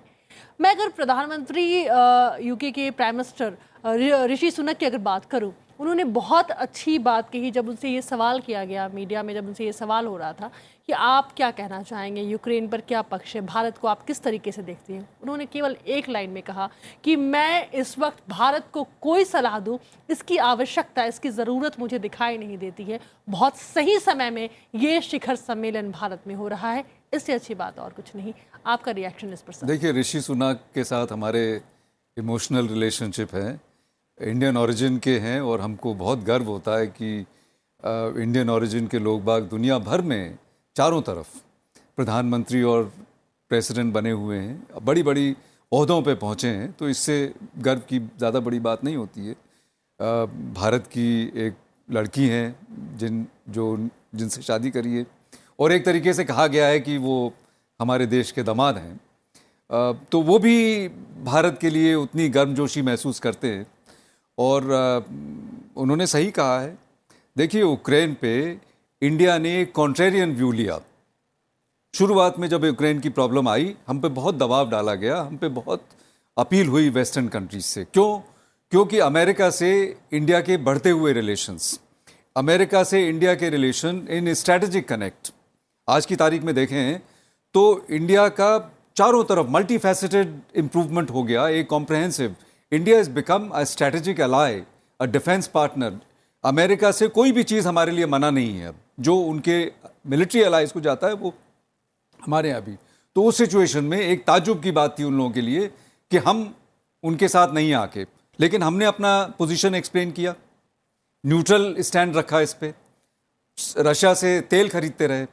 तो ये बात अमेरिका और सारे यूरोपियन कंट्रीज़ जो उनकी अलायंस है, ब्रिटेन, जर्मनी, फ्रांस, सब कंट्रीज ने, जिनसे हमारे खास संबंध भी हैं अलग से। दबाव में हम नहीं आए, हम किसी के दबाव में नहीं आए और वो हम तेल लेते रहे, देखिए। और उन्होंने हमारी पोजीशन को बहुत अप्रिशिएट किया और उनको कहीं ना कहीं मुझे ऐसा लगता है कि अगर आगे जाके अगर एक मीडिएशन की, अगर एक सुलह की अगर पॉसिबिलिटी निकलेगी तो उसमें इंडिया एक इंपॉर्टेंट रोल प्ले कर सकता है। मैं नहीं कह रहा हूं कि इंडिया इसको सॉल्व करेगा, लेकिन इंडिया एक रास्ता दिखा सकता है, क्योंकि सुलह वही कर सकता है जो कि दोनों पक्षों से अभी भी हम जुड़े हुए हैं। एक पक्ष में अमेरिका है और अमेरिका से जुड़े हुए देश, हमारी बड़ी अच्छी रिलेशनशिप है। हमने साथ में अपने पुराने दोस्त रशिया को भी नहीं छोड़ा, क्योंकि हमारी पुरानी दोस्ती है और खासकर करंट लेवल पे डिपेंडेंस है। हमारे स्पेयर पार्ट्स आते हैं, तेल हमें उनसे कंसेशनल रेट्स पे मिलता रहा। इससे आपको अंदाज़ा नहीं है कि कितना हमारे इकोनॉमी में कितना हमारे को मदद मिली। तो ये एक ऐसा स्टैंड रहा जो कि हमको एक बीच बचाव में रखे हुए और हमारा नेशनल इंटरेस्ट सर्व करता रहा। So I think it's very important, it's been justified and all the countries have truly appreciated our position. Mr. Krishna, can you hear us? Mr. Krishna? Hello. Yes, Mr. Krishna, I would like to ask, since we are talking about Britain, and where do you see the FTA going from here? See, this question was asked to Mr. Rishi Sunak, also the Prime Minister. And, incidentally, in one of my past roles, I was the Group CEO of UK-India Business Council. And the entire discussion and negotiations on free trade agreement between UK and India had started during that time.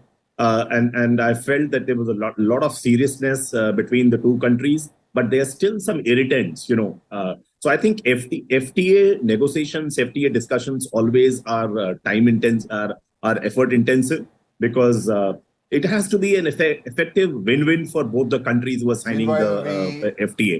But I think looking at, if you just go by the number of meetings which have happened between the two countries on trade issues and irritants leading to an FTA.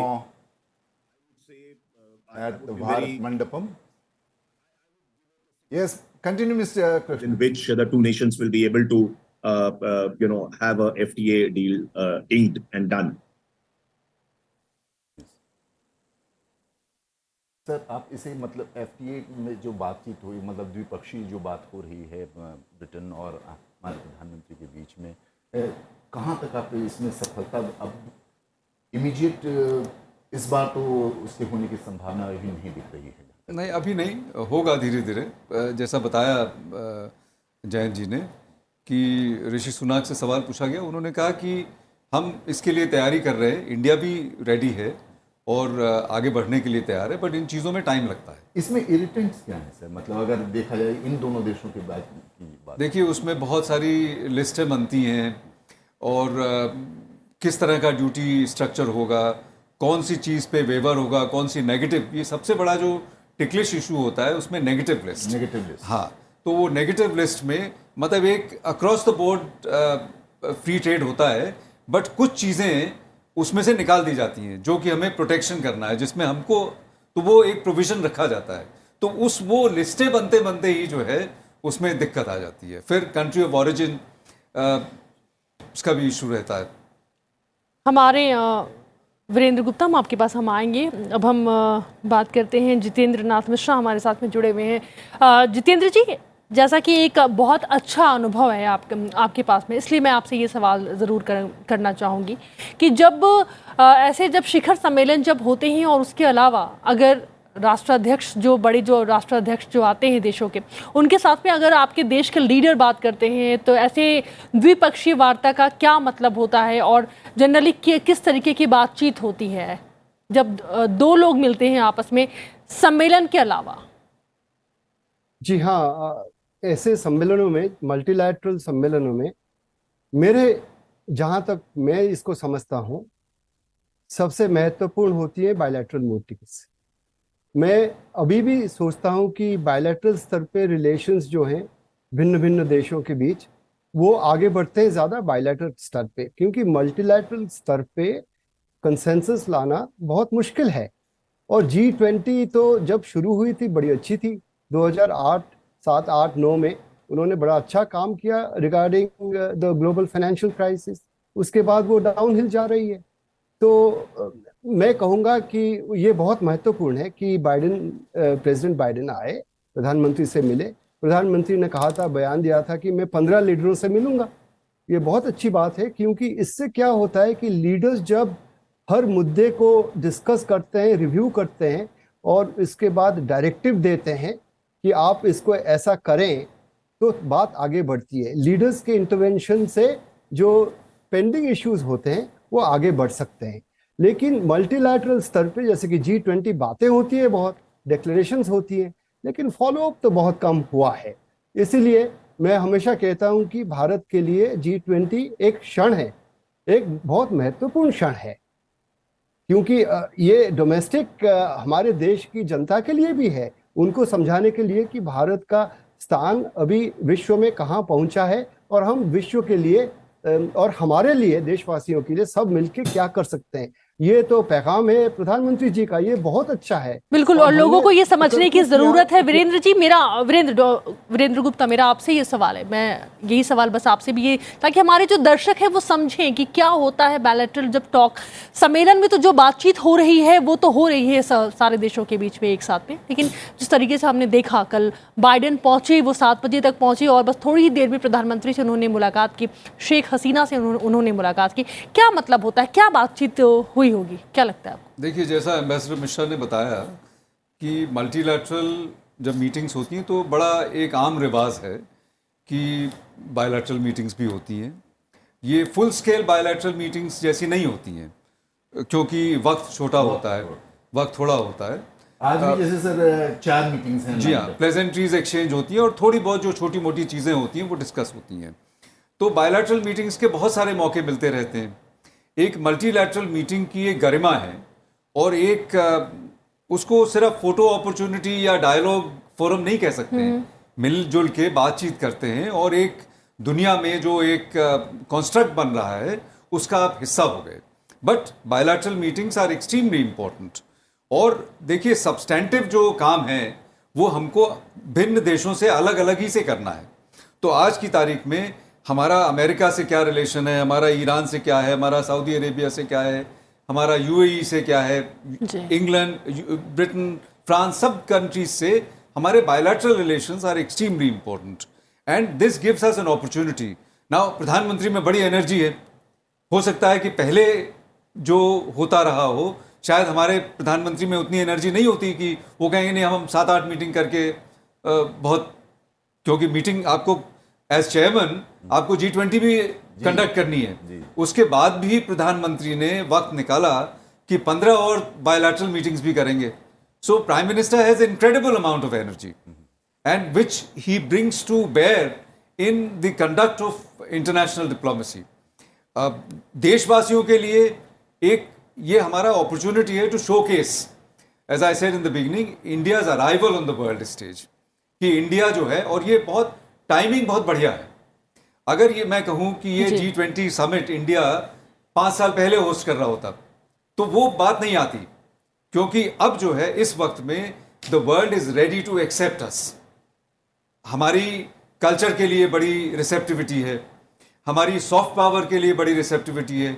India की एक Prestige और जो standing है international community में वो काफी ऊपर। तो शायद इसलिए हम कह रहे हैं कि केवल ग्लोबल लीडर अगर हम आगे बन रहे हैं, बढ़ रहे हैं, तो शायद यही वजह है कि हम कई देशों को एक साथ लेकर के चल रहे हैं। और सबको साथ में लेके चल रहे हैं। ये बात बहुत सराही गई है, जैसा मैंने बताया वसुधैव कुटुंबकम का जो हमारा अप्रोच एंड इवन आर, देखिए हम एक G20 में आ गए, हम बड़े खुश हो सकते हैं, हमने प्रेसिडेंसी भी कर ली और हमें और किसी से क्या मतलब है।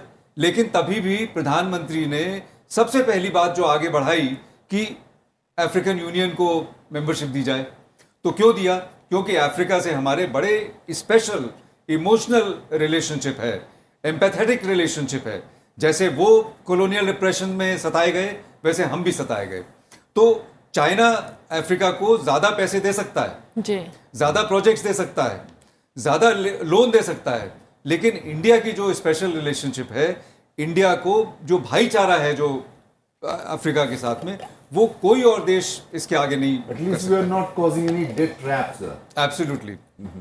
Mr. Mishra, with all his energy at disposal, the Prime Minister is looking for a healing, a harmonious and hopeful touch to this G20 meeting. What's your take on that? I've already answered that in my own way, saying that there are challenges. The beginning was very good. We heard about the membership of the African Union. I'll repeat that because we had heard before that it's going to happen in Brazil, but it happened in India. The announcement was made, bang, by the Prime Minister right at the beginning. What could be more joyous and a better start? But as I said, I will have a slightly different view from some of the other views expressed. Why I say that it's very important for India to have a communique, a joint declaration, is because after all, it is a multilateral meeting. It's not a bilateral meeting. So it is important to have a joint declaration, even if it is very watered down with partial agreement, as I said, not complete agreement. Even that is better than not having one. I'm not saying that it's only up to India to ensure that. I heard that from my colleague. Of course, it's not up to India. But I think that not having one would be noticed by the world community and rightly or wrongly perceived as that India could not measure up despite its valiant efforts in all respects because of the problems created by some other member countries. Now, about China, I will say that China is definitely the spoiler. All along the way. I mentioned about debt relief because China is the culprit. You know, they are giving debt relief, but they are also creating the debt. And they are trying an alternate world order. So this is not about just the border issue. That's the conflict between India and China. That's what I'm trying to say. And also showing solidarity with President Putin. I'd like to ask my Russian friends, you have always touted yourselves as India's great friend and partner. Well, he didn't come. He was not under arrest warrant here. In South Africa, yes, the International Criminal Court, there was an arrest warrant. He had a good reason not to go there. And next month will be the BRI summit. And more than likely, he's going to go there in China. So why did he miss the G20? Because it has definitely put India in an awkward corner. It's not just China that's absent. It's also Russia that's absent. But even then, what is more important is not the personalities who are present from China or Russia, but what role they play in the deliberations and how far they are going to stall the proceedings or to facilitate a proper dialogue leading to an outcome that everybody can live with, even if nobody is happy with. चलिए हम आते हैं आपके पास में। जयंत कृष्णा एक बार फिर से हमारे साथ में जुड़ चुके हैं। जयंत जी, जो दर्शक इस वक्त हमारे जो व्यूवर्स हैं हमें देख रहे हैं, उन्हें कुछ जानकारियां भी चाहिए जो कि आप लोगों के माध्यम से पहुंचेंगी और मुझे लगता है कि बहुत साधारण, बहुत ही सिंपल वर्ड्स में आप हमें भी समझा सकते हैं। G7 के बाद ज़रूरत पूरे विश्व को महसूस हुआ कि G20 जैसा भी कोई ऐसा ग्रुप होना चाहिए। जैसा कि हमने जब वित्तीय संकट हमारे पास में आया था 1997 की अगर मैं बात करूं, बहुत ही बुरे दौर से एशियन जो कंट्रीज है वो गुजरा और उसके बाद उबरने में काफ़ी समय लग गया था। हमें समझा सकते हैं कि जब ऐसे ग्रुप्स जब जुड़ते हैं तो क्या मायने होते हैं? मैं G20 शिखर सम्मेलन की ही अगर बात करूं तो जिस तरीके से विकसित विकासशील देशों का एक जो समागम लगा है, इसके क्या मायने होते हैं?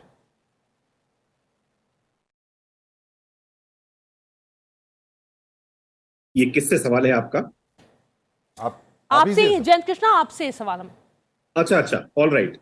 सो देखिए, ये जो आपने 1977 की एशियन फाइनेंशियल क्राइसिस की बात करी, उसके रिस्पॉन्स में ये ग्रुप बना था G20 और बनते मेरे ख्याल से, अगर मुझे मेमोरी फेल नहीं करती तो 1999 of Brazil, Prime Minister India, Narendra Modi ji, and we also see in our pictures President Joe Biden, Cyril Ramaphosa of South Africa, and along with Ajay Bagga of the World Bank. एक मंच पर ऐसी तस्वीरें जो इस वक्त सीधे live आप देख पा रहे हैं। वीरेंद्र गुप्ता, कुछ कमेंट्स आपके ऐसी तस्वीरों पे? जो बाइडेन देखिए साथ में, और मैं तो अगर हम पिछले दिन की बात अगर करूं और उसके बाद जो एक के बाद एक जो राष्ट्राध्यक्ष हैं, जी जी, यहाँ पर ये बताना बहुत जरूरी है कि सर यहाँ पर राष्ट्राध्यक्षों के साथ मतलब वर्ल्ड ऑर्गेनाइजेशन की भी मौजूदगी होती है, तो वर्ल्ड बैंक को रिप्रेजेंट कर रहे हैं। बैंक का प्रेसिडेंट पहली दफा जी एक इंडियन ओरिजिन का आदमी है, तो मुझको तो इंडियन ओरिजिन जब का आदमी ये भारतवंशी हुआ एक तरीके से, चाहे कोई भी नेशनैलिटी का हो, और वो इतने ऊंचे ऊंचे ओहदों पे इतनी तरक्की कर रहा है हर क्षेत्र में, तो इसको देख के बड़ी खुशी होती है। इस फोटो में बाकी तो सबका मालूम ही है, लेकिन एक इंडियन ओरिजिन का आदमी एज वर्ल्ड बैंक प्रेसिडेंट, बड़े गर्व की बात है हमारे लिए। मैं अमेरिका के राष्ट्रपति जो बाइडेन के बारे में भी यहाँ पर बात करना चाहूँगी कि कल जब वो आए थे तो उनका एक बॉडी लैंग्वेज हमने देखा है बहुत ही सकारात्मक, बड़े ही कहते हैं ना कि जो हमने उनको निमंत्रण दिया है उसके बाद उसे एक्सेप्ट करना, स्वीकार करना, और उसके बाद आज जो जिन तस्वीरों को हम देख रहे हैं उन तस्वीरों को लेकर के आप क्या कहना चाहेंगे? जी, ऋषि सुनक प्रधानमंत्री ग्रेट ब्रिटेन के मिलते हुए प्रधानमंत्री नरेंद्र मोदी से उनका द्विपक्षीय मुलाकात हुई है, उसकी तस्वीरें आप देख पा रहे हैं। गर्मजोशी के साथ ये मुलाकात हुई है और ऋषि सुनक बहुत सारे सवालों का इन्होंने जवाब दिया जब मीडिया से जब ये मिले, और जैसा कि वीरेंद्र गुप्ता आपने कहा कि अगर भारत की बात जब भी आती है तो थोड़े इमोशनल हो जाते हैं। जी हाँ, प्रधानमंत्री आपने प्रेसिडेंट बाइडेन के बारे में पूछा जी। तो जिस तरीके से प्राइम मिनिस्टर मोदी का स्वागत हुआ जून में अमेरिका में, वो टोटली अनप्रेसिडेंटेड था, और उसी गर्मजोशी से यहाँ पे भी उनको देख रहे हैं हम। तो प्रधानमंत्री मोदी में और बाइडेन में, प्रधानमंत्री मोदी में और ट्रंप में, प्रधानमंत्री मोदी के साथ बराक ओबामा में एक पर्सनल केमिस्ट्री डेवलप हुई। तो पर्सनल केमिस्ट्री सब लीडर्स के साथ में हुई प्रेसिडेंट मोदी की। उसके पहले जब हमारे दूसरे प्रधानमंत्री थे मनमोहन सिंह, उनकी भी काफ़ी पर्सनल केमिस्ट्री थी। तो ये समझना पड़ेगा कि relationship somehow is going beyond individuals, कि इंडिया और अमेरिका दोनों बहुत नज़दीक आ रहे हैं, दोनों में बहुत इजाफा हुआ है रिलेशनशिप में, is going across political spectrum. और ये क्यों होता है? क्योंकि इंडिया को अमेरिका की ज़रूरत है और अमेरिका को इंडिया की ज़रूरत है। But then again, sir, India also needs Russian arms. नहीं, still. हम किसी को बेंचमार्क नहीं करते। हमने ये कहा है, वो सही है कि हमारी अमेरिका से नहीं, टाइट रोप वॉकिंग नहीं है। हमारी अमेरिका से रिलेशनशिप है, nothing to do with relationship with other countries. China का फैक्टर जरूर है, क्योंकि चाइना एक बहुत बड़ी ताकत के दौर रूप में उभरा है। एक्चुअली रशिया तो आजकल अमेरिका के लिए कोई थ्रेट है ही नहीं।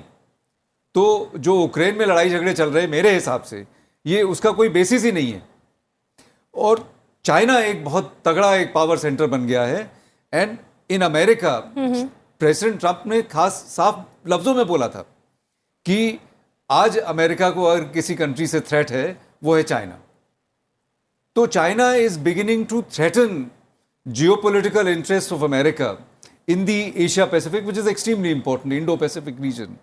और इंडिया को चाइना से बहुत खतरा है, लड़ाई झगड़े हैं, हमारा बॉर्डर अनरिजॉल्व है, हमारे बॉर्डर पे स्कर्मिशेस होते हैं, चाइना मैप छाप देता है, उसमें इंडियन टेरिटरी लगा देता है।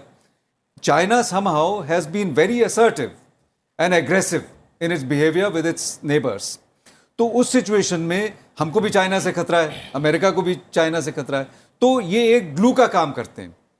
दोनों कंट्रीज को मैं कहूँगा कि इंडिया और चाइना, अमेरिका को साथ में लाने के लिए पिछले 20 सालों में ये चाइना फैक्टर काम कर रहा है। जी बिल्कुल। और ये देखिए स्क्रीन पर जो 6 तस्वीरें हम आपको इस वक्त दिखा रहे हैं, अलग अलग मुलाकातों की ये तस्वीरें हैं, और ये प्रगति मैदान भारत मंडपम से की कुछ तस्वीरें हैं। इसके साथ ही जब कुछ राष्ट्राध्यक्ष जब पहुंचे थे तो उस वक्त की कुछ तस्वीरें, जैसे कि शेख हसीना दिख रही हैं पहली तस्वीर की अगर मैं बात करूं, ऐसी 6 तस्वीरें निकल करके सामने आ रही हैं, जिसे कि इस वक्त आप टीवी स्क्रीन पर देख रहे हैं। On the screen, and you can see various world leaders. All there are 43 देशों को भारत में निमंत्रण भेजा था जी। Counting all the 14 world organizations, 9 invited countries, and apart from the 20 members of the G20. Netherlands, Singapore, Spain, UAE, Oman, Bangladesh, मिस्र, Mauritius, Nigeria अतिथि देश के रूप में सम्मिलित हुए हैं। तस्वीरों के माध्यम से आप देख रहे हैं। हम लौटना चाहेंगे, जितेंद्र मिश्रा हमारे साथ में जुड़े हुए हैं। जितेंद्र जी, हम बात कर रहे हैं अब कुछ अमेरिका और भारत के रिलेशन के बारे में बात हो जाए। जब भी मिल रहे हैं राष्ट्रपति जो बाइडेन और प्रधानमंत्री, अगर मैं जून की बात करूं, और देखिए अब की मैं बात करती हूं, जिस तरीके से द्विपक्षीय वार्ता जब हुई तो उन तस्वीरों को भी पूरे देश ने देखा है।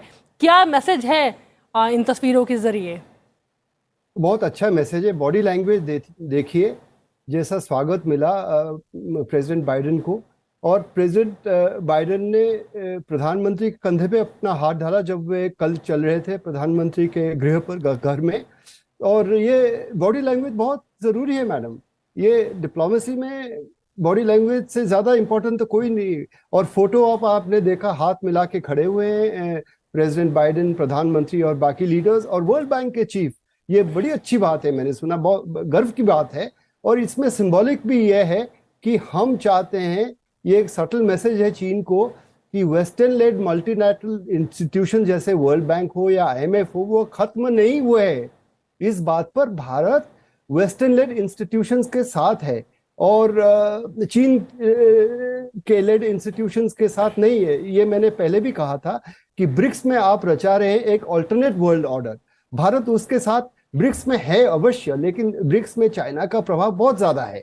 तो मैं जब भारत और इसका विश्लेषण करता हूं, भारत और अमेरिका के जो संबंध है, इसमें चीन का शैडो अवश्य होता है। वो तो है ही। एशिया पैसिफिक, इंडो पैसिफिक की बात करें, अभी प्रधानमंत्री गए थे आसियान समिट में, उन्होंने बयान दे दिया free and open Indo Pacific.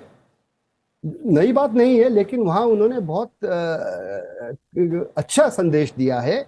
और ये जो नक्शे की बात है, देखिए भारत पहला देश था जिसने इसका प्रोटेस्ट किया है। उसके बाद उसके साथ मलेशिया, और उसके बाद the Philippines, Vietnam, Taiwan, Japan, और सुनिए नेपाल ने भी किया है।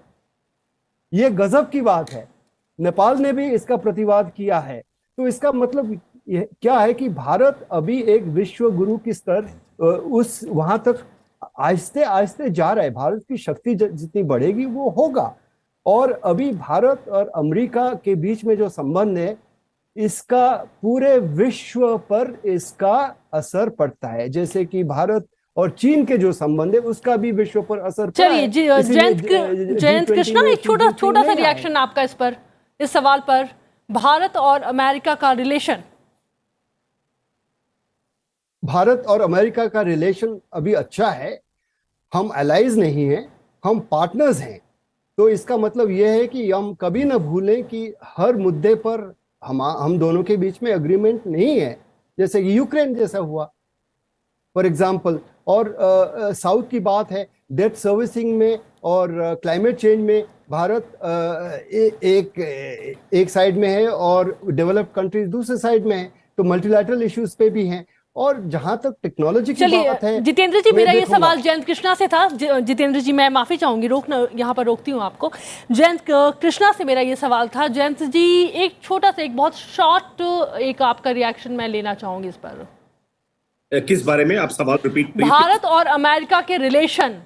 कल जो बाइडेन को आपने देखा, हम बात कर रहे हैं उनके बॉडी लैंग्वेज के बारे में। जब उन्होंने हमारी धरती पर जब कदम रखा, उनके चेहरे की जो खुशी थी, जिस तरीके से वो पूछ रहे थे, जनरल वीके सिंह जो केंद्रीय मंत्री हैं वो उनको लेने के लिए गए हुए थे, मतलब उन तमाम तस्वीरों की बात। उसके बाद प्रधानमंत्री नरेंद्र मोदी से उनकी मुलाकात, उन तस्वीरों को भी आपने देखा होगा।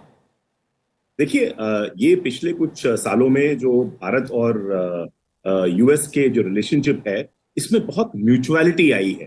वो एक बहुत सी चीजें, अगर आप देखिए, वर्ल्ड बैंक के प्रेसिडेंट को, अजय के बारे में हम लोग जानते हैं। इसके अलावा आप टेक कंपनीज देखिए, गूगल देखिए, माइक्रोसॉफ्ट देखिए, IBM देखिए, अडोबी देखिए। मेरे ख्याल से 11-12 among the top 20 tech companies in silicon valley have Indian CEOs.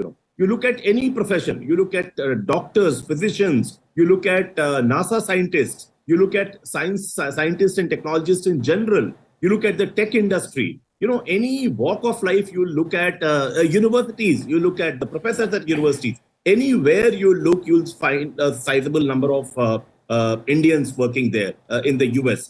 आप उसके अलावा अगर आप देखिए यूएस की जो सिर्फ आईवी लीग नहीं, जो टॉप यूनिवर्सिटीज हैं आईवी लीग के बियॉन्ड भी, उसमें अगर आप देखिए तो एक टिपिकल यूनिवर्सिटी में, टिपिकल क्लास में anywhere between 20 to 23-24% students Indian origin के होते हैं, और इंडिया और चाइना इनकी मैक्सिमम स्ट्रेंथ है।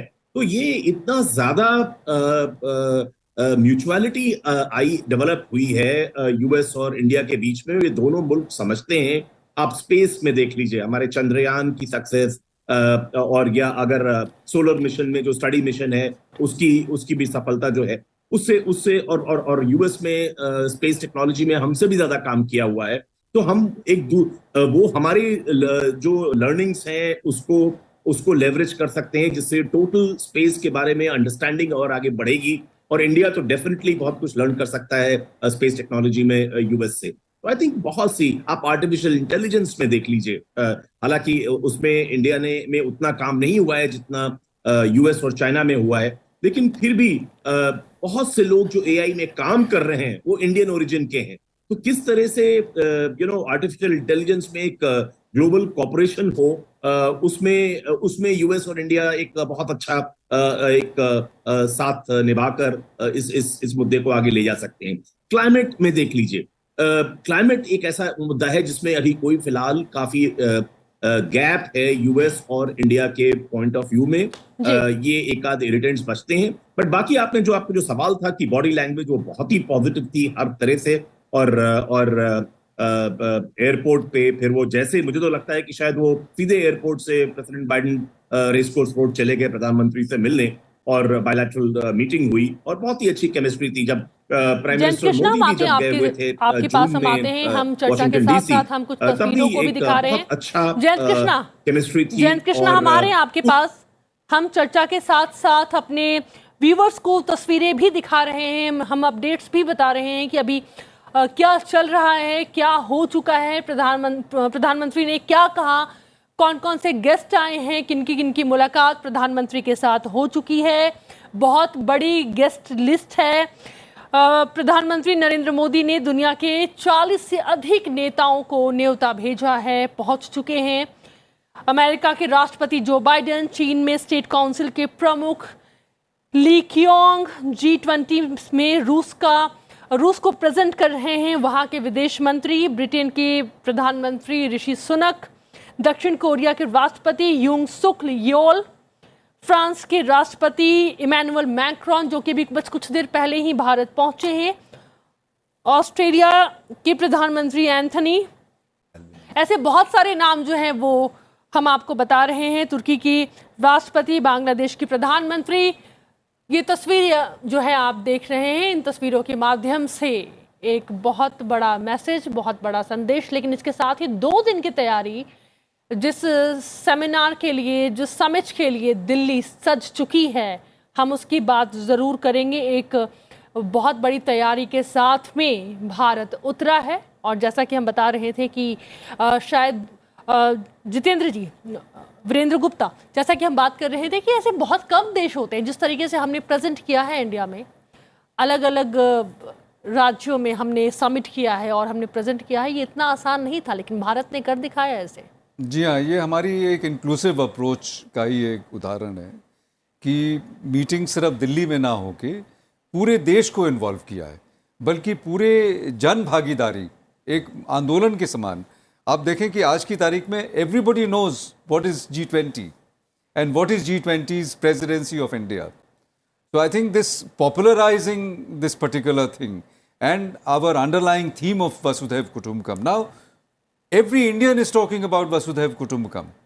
उसको इस बात के लिए एक सब्र आ गया है कि हमें इंडिया, देश विदेश, मतलब दुनिया में आगे बढ़ना है इंडिया को, लेकिन कैसे बढ़ना है?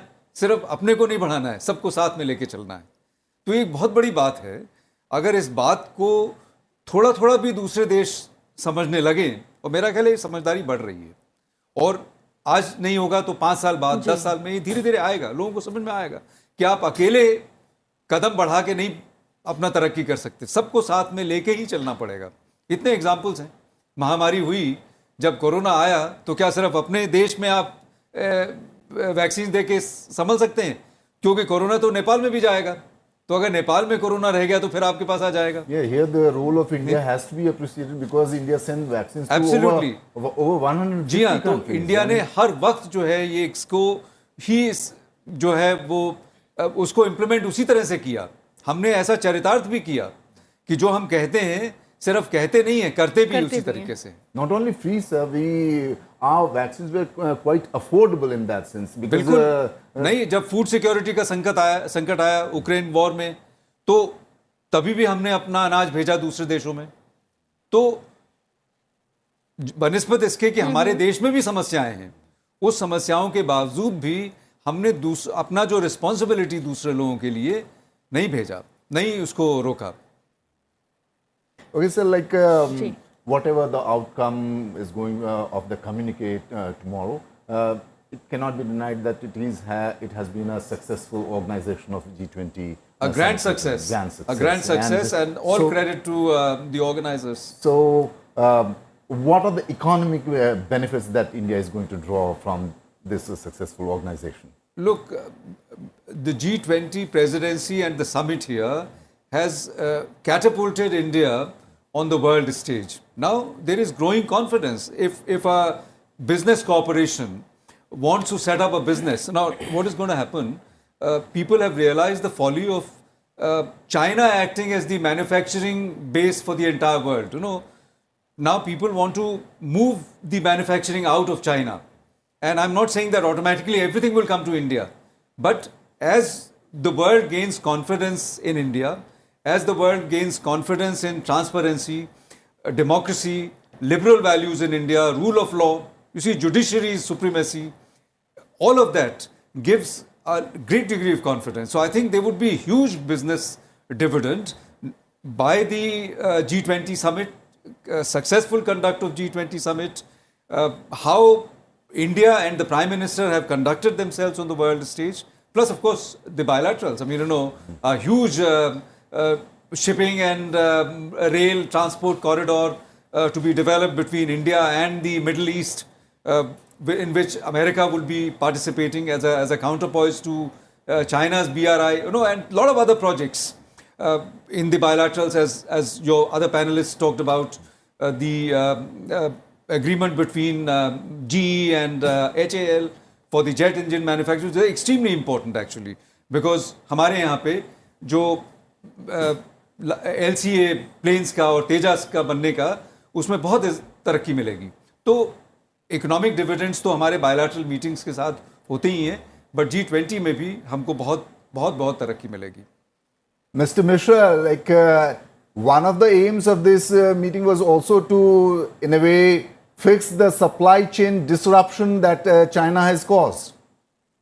Oh, absolutely. The India, Australia, Japan supply chain initiative was launched during COVID. And the Quad has moved away from purely security issues towards developmental issues and creating alternate and resilient supply chains without getting China involved in everything is one of the core objectives of the Quad. So therefore, the G20 becomes an excellent forum to carry that forward. I have not seen exactly what has been discussed with regard to supply chains. I have not read much about it. I'm a little bit surprised and intrigued. There's not much in the media, but I'm sure it's being dealt with. But putting it in a larger framework, as I said, what is the benefit of this summit for India? In one way, of course, it has been successful because all of India is involved. It's a whole nation approach. And tourism, I would add tourism to trade and investment. We heard about trade and investment. There is the Konark Wheel, the magnificent Konark Wheel in the background. We are seeing it right now where the Prime Minister is welcoming everybody. So there is potentially a windfall. We have had the crafts bazaars, showcasing of culture, showcasing of cuisine. And in all corners of India, from Kashmir to Arunachal Pradesh to Kanyakumari. So that itself is a huge message to the world about India's diversity, of course, its richness, its culture, its civilizational heritage. To that extent, it's successful already.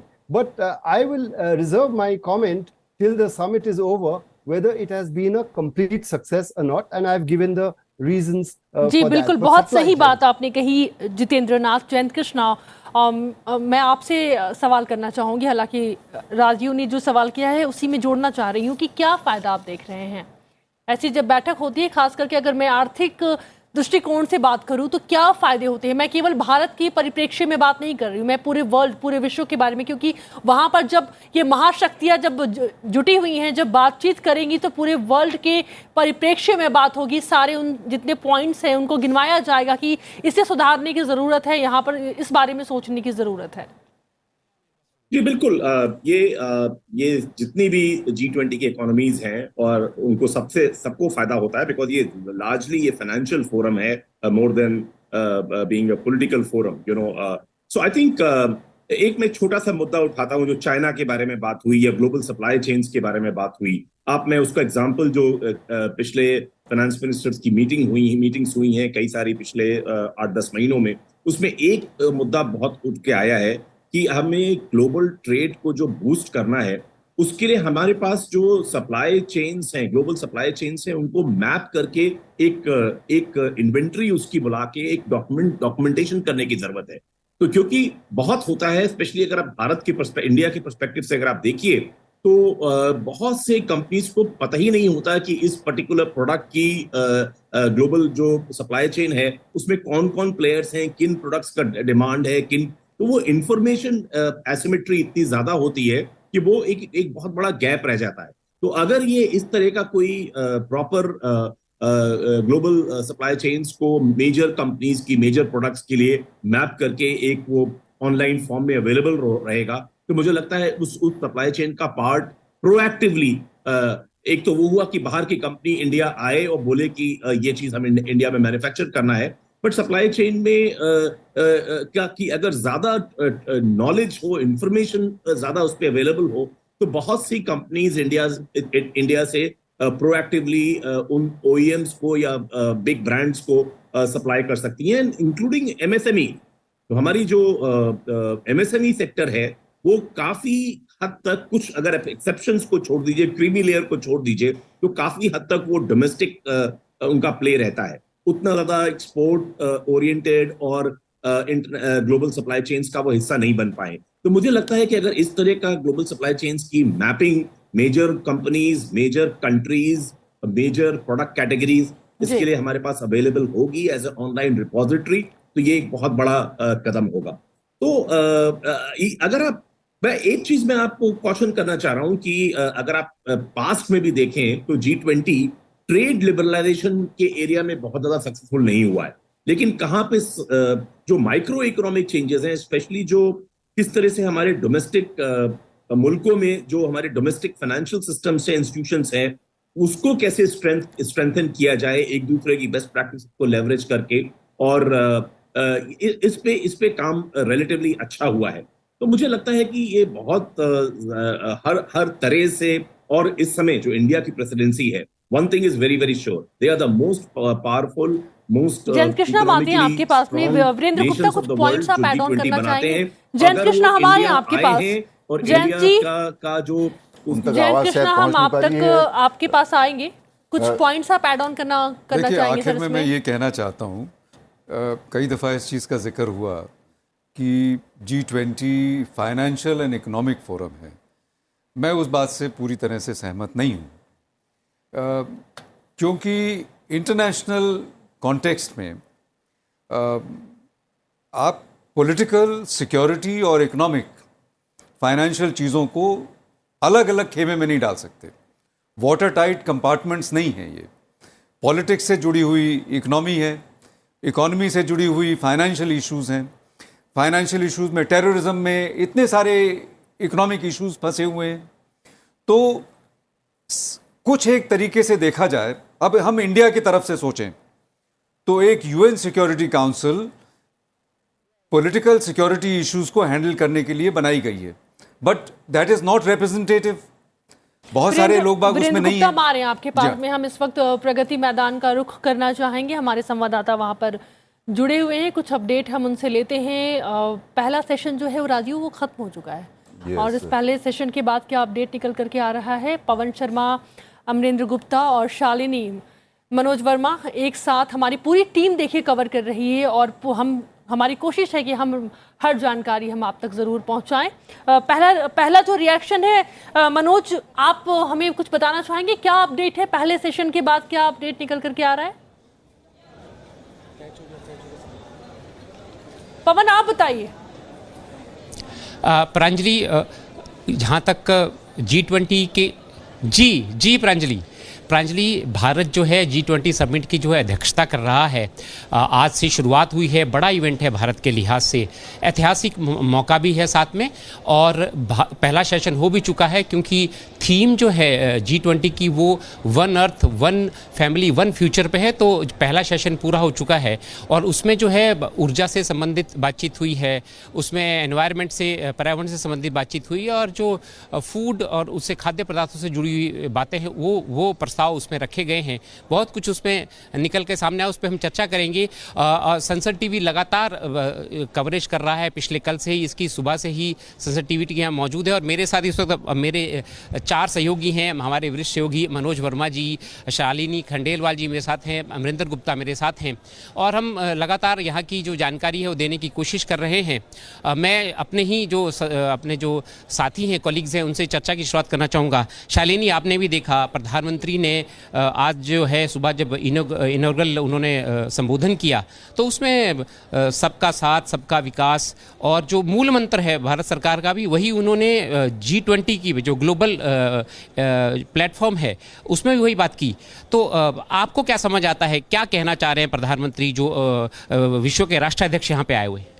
बिल्कुल पवन जी, और सबसे पहले तो मैं बात करूं तो प्रधानमंत्री ने जो सबसे बड़ी पहल की है भारत ने, अफ्रीकन यूनियन को G20 परिवार में शामिल करने की, तो प्रधानमंत्री ने उनको बधाई दी अपने ओपनिंग रिमार्क में और भारत की पहल पर अफ्रीकन यूनियन को G20 परिवार में शामिल कर लिया गया है।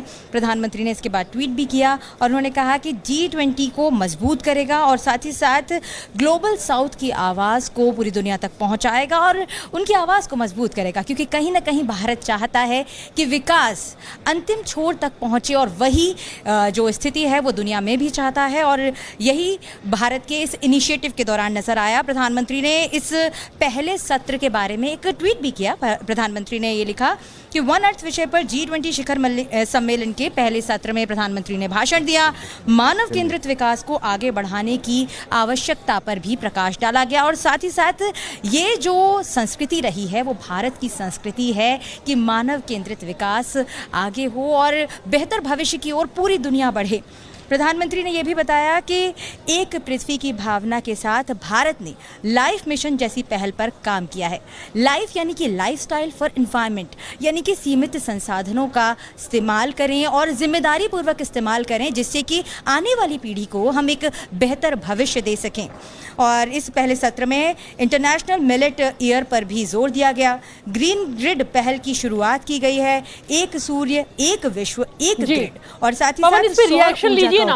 अमरेंद्र है आपके साथ में, मनोज गुप्ता है जी, अमरेंद्र है आपके साथ में, मनोज वर्मा है। रिएक्शन लीजिए इस पर कि उनका क्या प्रतिक्रिया क्या है। अगर मैं चाहूंगी कि बिल्कुल अमरेंद्र भी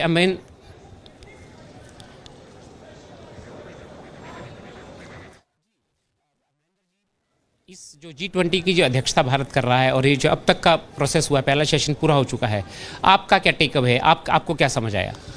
पवन जी, जैसे कि G20 का जो महासम्मेलन है या ये कह सकते हैं कि महाशक्तियों का एक महाकुंभ है, जिसके बाद कई सारे टेक अवेज जा रहे हैं। और अगर वसुधैव कुटुंबकम की जो भावना है, जो मूल मंत्र है भारत का, उसको लेके यहाँ पे कई सेशन किए जा रहे हैं, जिसमें पहला सेशन वन अर्थ जो है वो हो चुका है। उसके कई बड़े मायने सामने आ गए हैं। जिस तरह से अगर मैं थोड़ा सा आपको बैकग्राउंड में लेके जाऊँ तो ग्लासगो में भारत सरकार ने एनवायरनमेंट के लिए और जलवायु परिवर्तन के लिए एक बड़ा टेक अवे दिया था, जिसको पूरी दुनिया ने स्वीकार किया था। और आज उसी ग्लासगो समिट की गूंज यहाँ पे G20 समिट में दिखाई दी। और उसके बाद मैं बता दूं, समिट पहला समाप्त हो गया है और सेकंड सेशन 3 बजे से प्रारंभ हो गया है। वन फैमिली, लेकिन जो पहले सत्र से जो टेक अवे आ रहा है उसमें कई सारे ट्वीट, अगर मैं कुछ ट्वीट की बात करूं तो अभी थोड़ी देर पहले यूरोपियन संघ ने एक ट्वीट करके ये कहा है कि अगले 4 सालों में 4 बिलियन यूरो का निवेश करने जा रही है, जिसमें हम एनवायरनमेंट के लिए ज़्यादातर काम करेंगे। ये बड़ा ट्वीट है उर्सुला वॉन डेन लेन की तरफ से, जिन्होंने अपने वक्तव्य में ये कहा है। इसके अलावा एक ट्वीट की और की बात करूं तो आज जो है स्पेन ने अपनी तरफ से एक ट्वीट किया है। वहाँ के मंत्री का एक ट्वीट है कि G20 शिखर सम्मेलन में जलवायु परिवर्तन के मुद्दे पर चर्चा करना वास्तव में एक बड़ा पहल के तौर पर माना जा सकता है कि पूरी दुनिया का एक कॉमन सब्जेक्ट माना जा सकता है क्लाइमेट चेंज, और इस पर पहले सत्र में एक बड़ा टेक अवे और भारत की जिस तरह से मनोज जी से उनकी प्रतिक्रिया लें देखा जा सकता है। और प्रधानमंत्री नरेंद्र मोदी ने जिस तरह से, मैं आपको बताऊं, अभी इससे पहले बिल्कुल राजीव, जैसा अमरिंदर कह रहे थे कि जो क्लाइमेट चेंज है, जलवायु परिवर्तन है, वो बड़ी बात है। हमारे साथ वरिष्ठ सहयोगी मनोज वर्मा जी हैं। मनोज जी, प्रेसिडेंसी का 1 वर्ष पूरा होने जा रहा है, आपकी नज़र में कितना बड़ा इंपॉर्टेंट है ये G20 जो दिल्ली में शिखर सम्मेलन हो रहा है? जहाँ तक दिल्ली डिक्लेरेशन की बात है, क्या क्या टेक अवेज, क्या क्या उसमें रहने वाला है, क्या क्या उम्मीद है आपको? देखिए, जहाँ तक दिल्ली डिक्लेरेशन की बात है तो उसमें अभी उस पर चिंतन मंथन हो रहा है। वो आएगा, किस रूप में आएगा, किस तरह का होगा, ये कहना अभी जल्दबाजी होगा क्योंकि आज पहला दिन है। दूसरे दिन भी चिंतन मंथन होने के बाद क्या कुछ निकल के आएगा वो सामने उभर के आएगा। लेकिन जहाँ तक आपने बात कही कि किस तरह से दिल्ली में जो G20 हो रहा है, इसके क्या मायने, इसके बहुत बड़े मायने हैं। दरअसल देखिए, भारत ने एक प्रकार से प्रधानमंत्री के नेतृत्व में वसुधैव कुटुंब का जो संदेश दिया है वो एक one earth one family one future का है, और उसके पीछे कई अवधारणाएं हैं।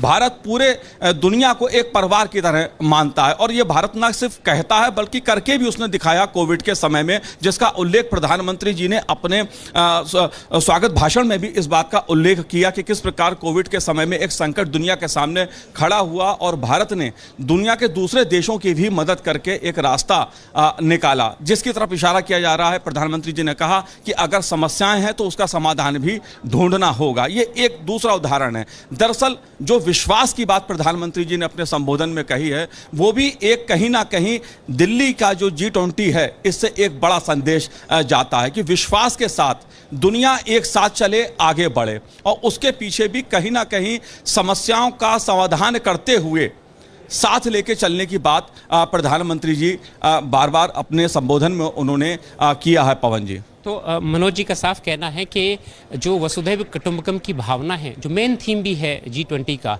उसी को भारत आगे बढ़ा रहा है। और जहाँ तक ग्लोबल साउथ की बात है तो जब से अफ्रीकन यूनियन शामिल हुआ है स्थायी सदस्य के रूप में, तो ये भी साबित हो गया है कि ग्लोबल साउथ का लीडर भारत ही है। प्रांजलि, चलिए हम आते हैं। पवन, आप बने रहिए और ऐसे तमाम अपडेट जो है हम अपने व्यूवर्स तक पहुंचाते रहेंगे। वीरेंद्र गुप्ता, भी आपने सुना कि पहला जो सेशन है वो खत्म हो चुका है और वन अर्थ पर चर्चा हुई है। नेक्स्ट जो चर्चा होगी उसके बाद हम उसको शामिल करेंगे। लेकिन बहुत सारी जानकारियां निकल करके आई हैं इस पहले समिट के बाद में कि किस तरीके से हम पर्यावरण के बारे में एक निश्चित तौर से पूरे विश्व को चिंता है, और ये इस केंद्र में ही पहले समिट को रखा गया है। Let me also add that the second session is on one family. One family. So one family, what do you think are the issues that are going to be discussed over there? Collaborative measures, economic cooperation, a whole range of economic cooperation, which is the core, mandate of this G20. And on the outcomes of the first session? Look, climate issue is very contentious, and it has been going on for the last 20-25 years actually. I was very closely involved with these negotiations in the beginning, and what I'm amazed at is that the Western countries have consistently diverted the focus from when we started the negotiations. The whole premise was that Western countries which were responsible for the damage to the environment, mainly, they will contribute a huge amount of fund. At that time, we were talking about $200 billion of climate fund. And that funding would be made available to developing countries for mitigation and transition to cleaner energy. Because transition to cleaner energy requires a lot of money. Well, and a so lot of developing countries. India has already committed to be carbon free by 2070, and besides, India has look, that is not an issue on renewable energy. That is not an issue, because if you measure it in terms of per capita emission, per capita emission, India is already the lowest. So there is no pressure on India. In fact, we have to also look at, people say that, you must phase out the carbon, don't use any coal. Now we cannot do it. Our economy is very largely based on coal. हम आते हैं वीरेंद्र जी, हम आपके पास आते हैं। देखिए 12 तस्वीरें हम आप तक पहुंचा रहे हैं अब, जो कि दुनिया में भारत की बढ़ती ताकत को दिखाती है। ग्रुप ऑफ 20 G20 अंतर्राष्ट्रीय आर्थिक सहयोग का प्रमुख मंच है। यह सभी प्रमुख अंतर्राष्ट्रीय आर्थिक मुद्दों पर वैश्विक संरचना और अधिशासन को निर्धारित करने का एक महत्वपूर्ण मंच माना जाता है, जिसमें कि भारत की भूमिका इस साल बेहद अहम है। 18वां G20 शिखर सम्मेलन, जिसकी शुरुआत हो चुकी है, पूरी तैयारियां हमने की और उम्मीद है कि निश्चित तौर से भारत जो संदेश देना चाह रहा है वो पूरी दुनिया के सामने G20 शिखर सम्मेलन के साथ में जाएगा। और जैसा कि प्रधानमंत्री नरेंद्र मोदी ने अपने ओपनिंग नोट में एक मैसेज, एक संदेश छोड़ा और बताया कि ह्यूमन सेंट्रिक, इससे बड़ी जो ये भले ही ये दो शब्द हैं लेकिन अपने आप में एक बहुत बड़े संदेश हैं, जिस पर कि इस G20 शिखर सम्मेलन के विचार जो हैं वो पूरे तरीके से टिके हुए हैं। Yes, the first session is over and the second session is underway. The leaders of G20 nations are discussing on the one family aspect of the theme of this G20 summit meeting. There you see in the pictures all the world leaders attending the summit meeting.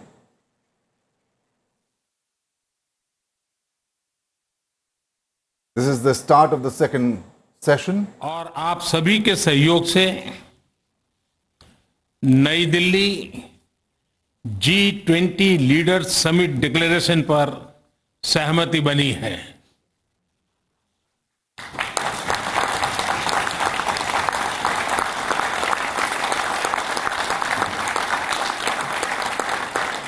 मेरा प्रस्ताव है कि इस leaders declaration को भी adapt किया जाए।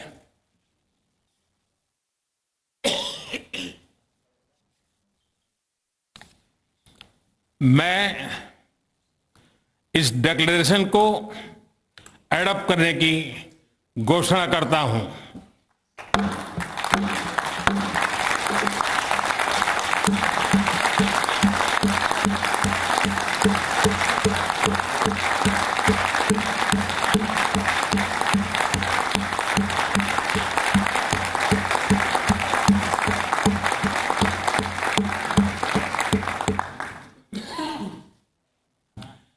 इस अवसर पर मैं हमारे मंत्रीगण, शेरपा और सभी अधिकारियों का हृदय से अभिनंदन करता हूं, जिन्होंने अथाक परिश्रम करके इसे सार्थक किया है और इसलिए वे सभी अभिनंदन के अधिकारी हैं। मैं अब मीडिया से मित्रों को रिक्वेस्ट कर रहा हूं कि अगर आप इजाजत दें तो हम आगे का काम करना चाहते हैं। आप सभागृह से बाहर जा सकते हैं। वो शुरू हो चुका है, जैसे कि 3 बजे शुरू होना था, बिल्कुल अपने टाइम से ऑन टाइम शुरू हो चुका है। और अभी हम प्रधानमंत्री नरेंद्र मोदी को हम सुन रहे थे। पूरा प्रोसेस, वीरेंद्र गुप्ता, ये पूरा प्रोसेस क्या होता है? मतलब अगर जिस तरीके से हमने देखा राउंड टेबल पर जो है वो सारे लीडर्स बैठे हुए हैं, ऐसे में एक खुद को प्रेजेंट करना और उन तमाम बातों को रख करके घोषणा देना और उस पर सहमति देना, हमें समझा सकते हैं? देखिए, प्रधानमंत्री चेयर कर रहे हैं मीटिंग को जी, तो वो मीटिंग शुरू करते हैं और एक एजेंडा होता है। तो सेकंड सेशन में वन फैमिली, तो कोलैबोरेटिव इकोनॉमिक कोऑपरेशन, क्या समस्याएं हैं, उनको आगे किस तरह से हम बढ़ें, तो उसके बारे में प्रधानमंत्री का भाषण हो गया।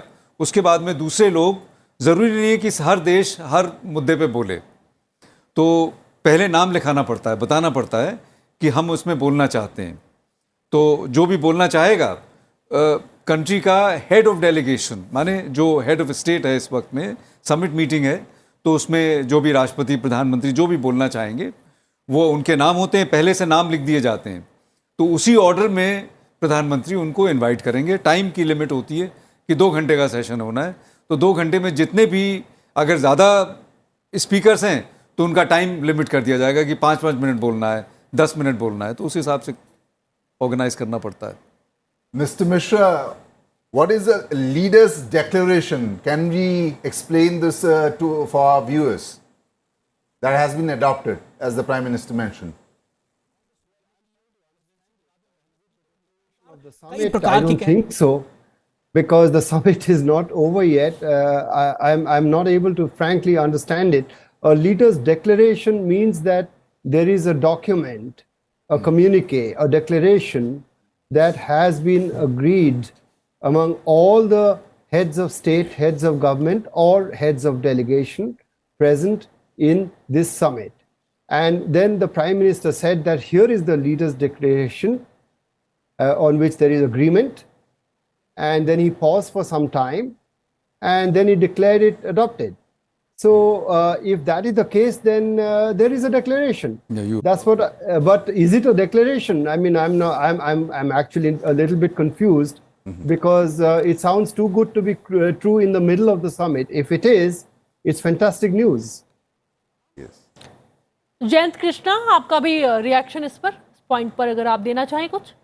देखिए, मुझे भी थोड़ा सा ताजुब तो हुआ कि आई थॉट कि ये जो डिक्लेरेशन है वो कंसेंसस पे बेस्ड, ये कल बिकॉज वो जो लास्ट डे है समिट का, उस दिन सेकेंड हाफ में कभी वो होगा, लेकिन very clearly the prime minister ने अनाउंस किया है। इसका मतलब इस पे कंसेंसस पहले बन गया है और जो म्यूचुअली एग्रीड चीजें हैं, एक और अगर जो दिल्ली डिक्लेरेशन अडॉप्ट हुआ है, ये एक अपने आप में, अभी तो इसके कंटेंट्स देखने की बात है कि इसमें क्या क्या क्या चीजें एग्री हुई हैं, बट दैट इटसेल्फ, बिकॉज कुछ लोग ऐसी संभावनाएं व्यक्त कर रहे थे कि शायद इस तरह का डिक्लेरेशन, इस तरह का कंसेंसस इमर्ज ही ना हो और दिल्ली समिट G20 लीडर्स की ऐसे ही खत्म हो जाएगी बिना किसी डिक्लेरेशन के, बिकॉज कंटेंशियस इश्यूज हैं। तो अगर ये अडॉप्ट हो गया है तो ये अपने भारत मंडपम, जहां हमारे रिपोर्टर्स मौजूद हैं। पवन शर्मा जी, आपसे जानना चाहेंगे, आपने सुना हो प्रधानमंत्री ने कहा कि लीडर्स डेक्लेरेशन को अडॉप्ट करने की उन्होंने पेशकश की और उसके बाद उसे अडॉप्टेड बताया।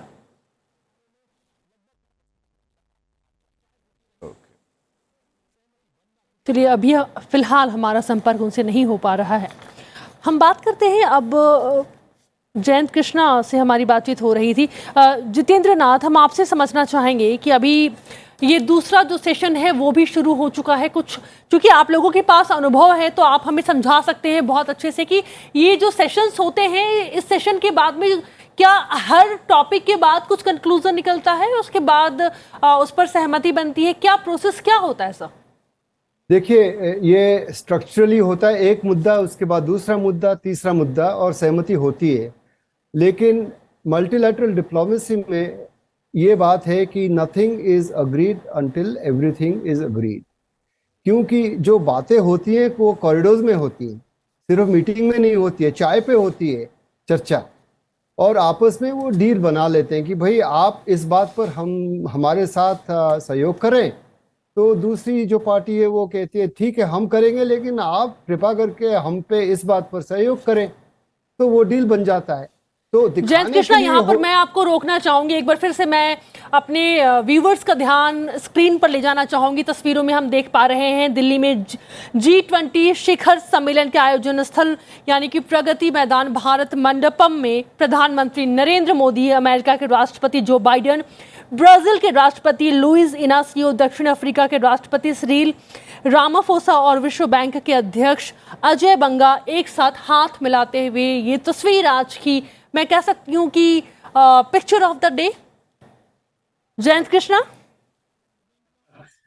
ये तो बहुत डेफिनेट टर्म्स में नहीं कहा जा सकता, बिकॉज बहुत सी पिक्चर्स ऑफ द डे तस्वीरें अभी आनी बाकी है। जी बिल्कुल जी, तो अभी मुझे लगता है कि और अच्छी पिक्चर्स आएंगी, लेकिन अभी तक जो पिक्चर्स आई हैं उसमें इंपॉर्टेंट स्टेक होल्डर्स हैं, बिकॉज अफ्रीकन यूनियन इंक्लूड हुआ है as a member, president Biden है, वर्ल्ड बैंक के प्रेसिडेंट हैं एंड प्राइम मिनिस्टर मोदी हैं। तो अभी तक की जो पिक्चर्स आई हैं उसके हिसाब से you can say it's a picture of the day, but I am sure there will be more exciting pictures with equally important stakeholders, if not more, will come by यहाँ जयंत जी एक बार हमारे दर्शकों के लिए समझा दें, क्योंकि यहाँ पर अजय बंगा जी भी हैं इस तस्वीर में, तो हमारे दर्शकों को, क्योंकि बाकी जो हैं वो राष्ट्राध्यक्ष हैं, और अजय बंगा जी का प्रेजेंस क्या इंडिकेट करता है?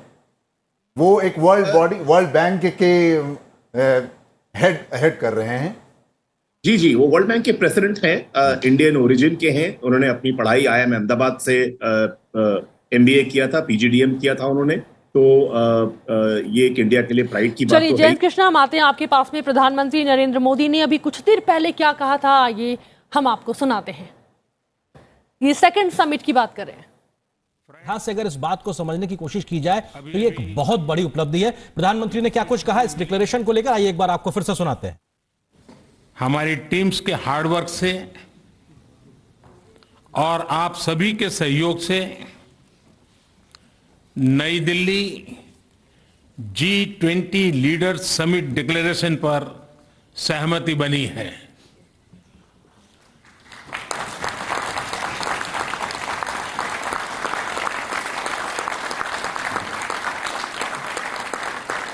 मेरा प्रस्ताव है कि इस लीडर्स डिक्लेरेशन को भी एडप्ट किया जाए।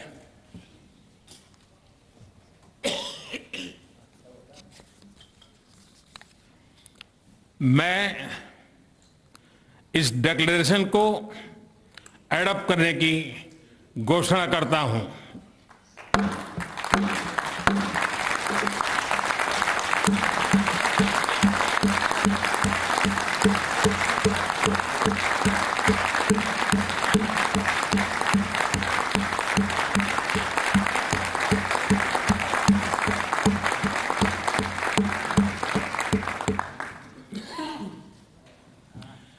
इस अवसर पर मैं हमारे मंत्रीगण, शेरपा और सभी अधिकारियों का हृदय से अभिनंदन करता हूं, जिन्होंने अथाक परिश्रम करके इसे सार्थक किया है, और इसलिए वे सभी अभिनंदन के अधिकारी हैं।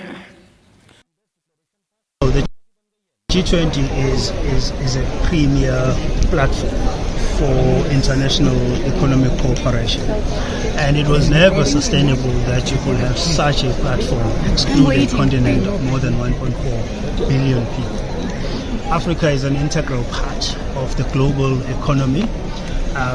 This development, which we owe to India's leadership of the summit and of the G20, signals the kind of steps that we would like to see going forward with respect to the reforms of various multilateral platforms, be it your financial development institution or the United Nations Security Council. We think this augurs very well in advancing that reform agenda that we would like to see taking place across the different multilateral institutions. ये reaction आने शुरू हो चुके हैं Africa union के शामिल हो जाने के बाद में। एक खुशी जो है वो साफ दिख रही है। अफ्रीका संघ के अध्यक्ष अजाली असौमानी ने बकायदा जो तस्वीरें निकल करके आई जब उनको प्रधानमंत्री ने बुलाया, तो सचमुच वो अपने आप में अद्भुत थी। एक बार फिर से हम रुख करते हैं प्रगति मैदान का, जहां पर हमारे सहयोगी हैं, कुछ और अपडेट्स, कुछ और जानकारियां उनके साथ। जी पवन जी।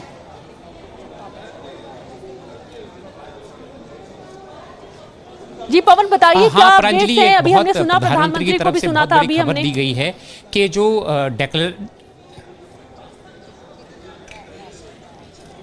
जी प्रांजलि, जो दिल्ली डिक्लेरेशन होने वाला था उसको लेकर चर्चाएं थी। कल जो है जो इसके शेरपा है, इंडियन शेरपा अमिताभ कांत जी, उन्होंने भी प्रेस ब्रीफिंग में ये बात की थी। 3 बड़े मुद्दे हैं डिक्लेरेशन में। पहला मुद्दा तो ये है कि वसुधैव कुटुंबकम का जो इंडियन नैरेटिव है कि पूरी वसुधा को परिवार मानता है भारत, और जब G20 की बात हो तो उसमें भी उसको शामिल किया गया है। एक तो डिक्लेरेशन में ये बात थी। दूसरा ग्लोबल साउथ का मुद्दा था, और वो आज सुबह हमें देखने को मिला कि अफ्रीकन यूनियन जो कि 55 देशों का समूह है प्रांजलि, उसको जो है परमानेंट मेंबर के रूप में G20 में शामिल कर लिया गया। और तीसरा मुद्दा जो था कि टेक्नोलॉजिकल जो एडवांसमेंट है भारत की, चाहे वो आधार के मामला हो, चाहे UPI का मामला हो, चाहे डिजिटल इंडिया का मामला हो, वो भी विकसित, उसको विकासशील देशों का भी उसको लाभ मिलेगा। डिक्लेरेशन में ये चीज़ें जो है मुख्य 3 बिंदु थे, और प्रधानमंत्री ने भी सूचना दी है कि इस पे कंसेंसस बन गया है, जबकि दूसरा सत्र अभी चल ही रहा है, वन फैमिली वाला सत्र इस वक्त चल रहा है। तो ये बड़ी खबर है। G20 जब भारत की अध्यक्षता में जी समिट दिल्ली में हो रही है, तो ये बड़ी खबर है। आप अभी कह रही थी शालिनी कि बहुत सारे जो पहला सत्र था उसमें मिलेट्स को लेकर और ऊर्जा को लेकर बहुत सारी बातें हुई। क्या क्या बातें थी वो प्रधानमंत्री की? क्योंकि प्रधानमंत्री कह रहे हैं कि सभी जो डिक्लेरेशन उस पर कंसेंसस बन गया है सभी देशों का। पवन, ये बहुत अच्छी बात है कि भारत ने जो पहल की है, भारत ने जो सुझाव दिए हैं, पूरी दुनिया उनको मान रही है। और बात करें कि भारत की संस्कृति रही है कि पूरी दुनिया को भारत परिवार की तरह मानता है। वसुधैव कुटुंबकम की भावना भारत की संस्कृति में रही है। तो कहीं ना कहीं जब हम परिवार की बात करते हैं तो वहाँ एक जिम्मेदारी होती है परिवार को संभालने की, एक जिम्मेदारी होती है कि परिवार अच्छे से आगे बढ़े। तो वही सब कुछ यहाँ इस G20 की मीटिंग में देखने को नजर आ रहा है। वसुधैव कुटुंबकम की भावना की हम बात कर रहे हैं। एक पृथ्वी, एक परिवार, एक भविष्य की बात कर रहे हैं, और एक पृथ्वी ही पहले सत्र का विषय रहा। एक पृथ्वी में जब बात हुई तो एक पृथ्वी को संभालने के लिए लाइफस्टाइल फॉर एनवायरनमेंट यानी लाइफ मिशन जो भारत ने दिया है, यानी जिम्मेदारी के साथ अपने संसाधनों का उपयोग करें और अपनी आने वाली पीढ़ी को एक बेहतर भविष्य देकर जाएं। पवन जी, शालिनी की आवाज़ बहुत अच्छे से हम तक पहुंच नहीं पा रही है। इस बीच जरा मनोज जी से पूछें कि वो कह रहे थे कि एक कंसेंसस बनाना थोड़ा सा मुश्किल काम होगा डिक्लेरेशन को लेकर के। तो आज जो प्रधानमंत्री जी ने अभी घोषणा की थोड़ी देर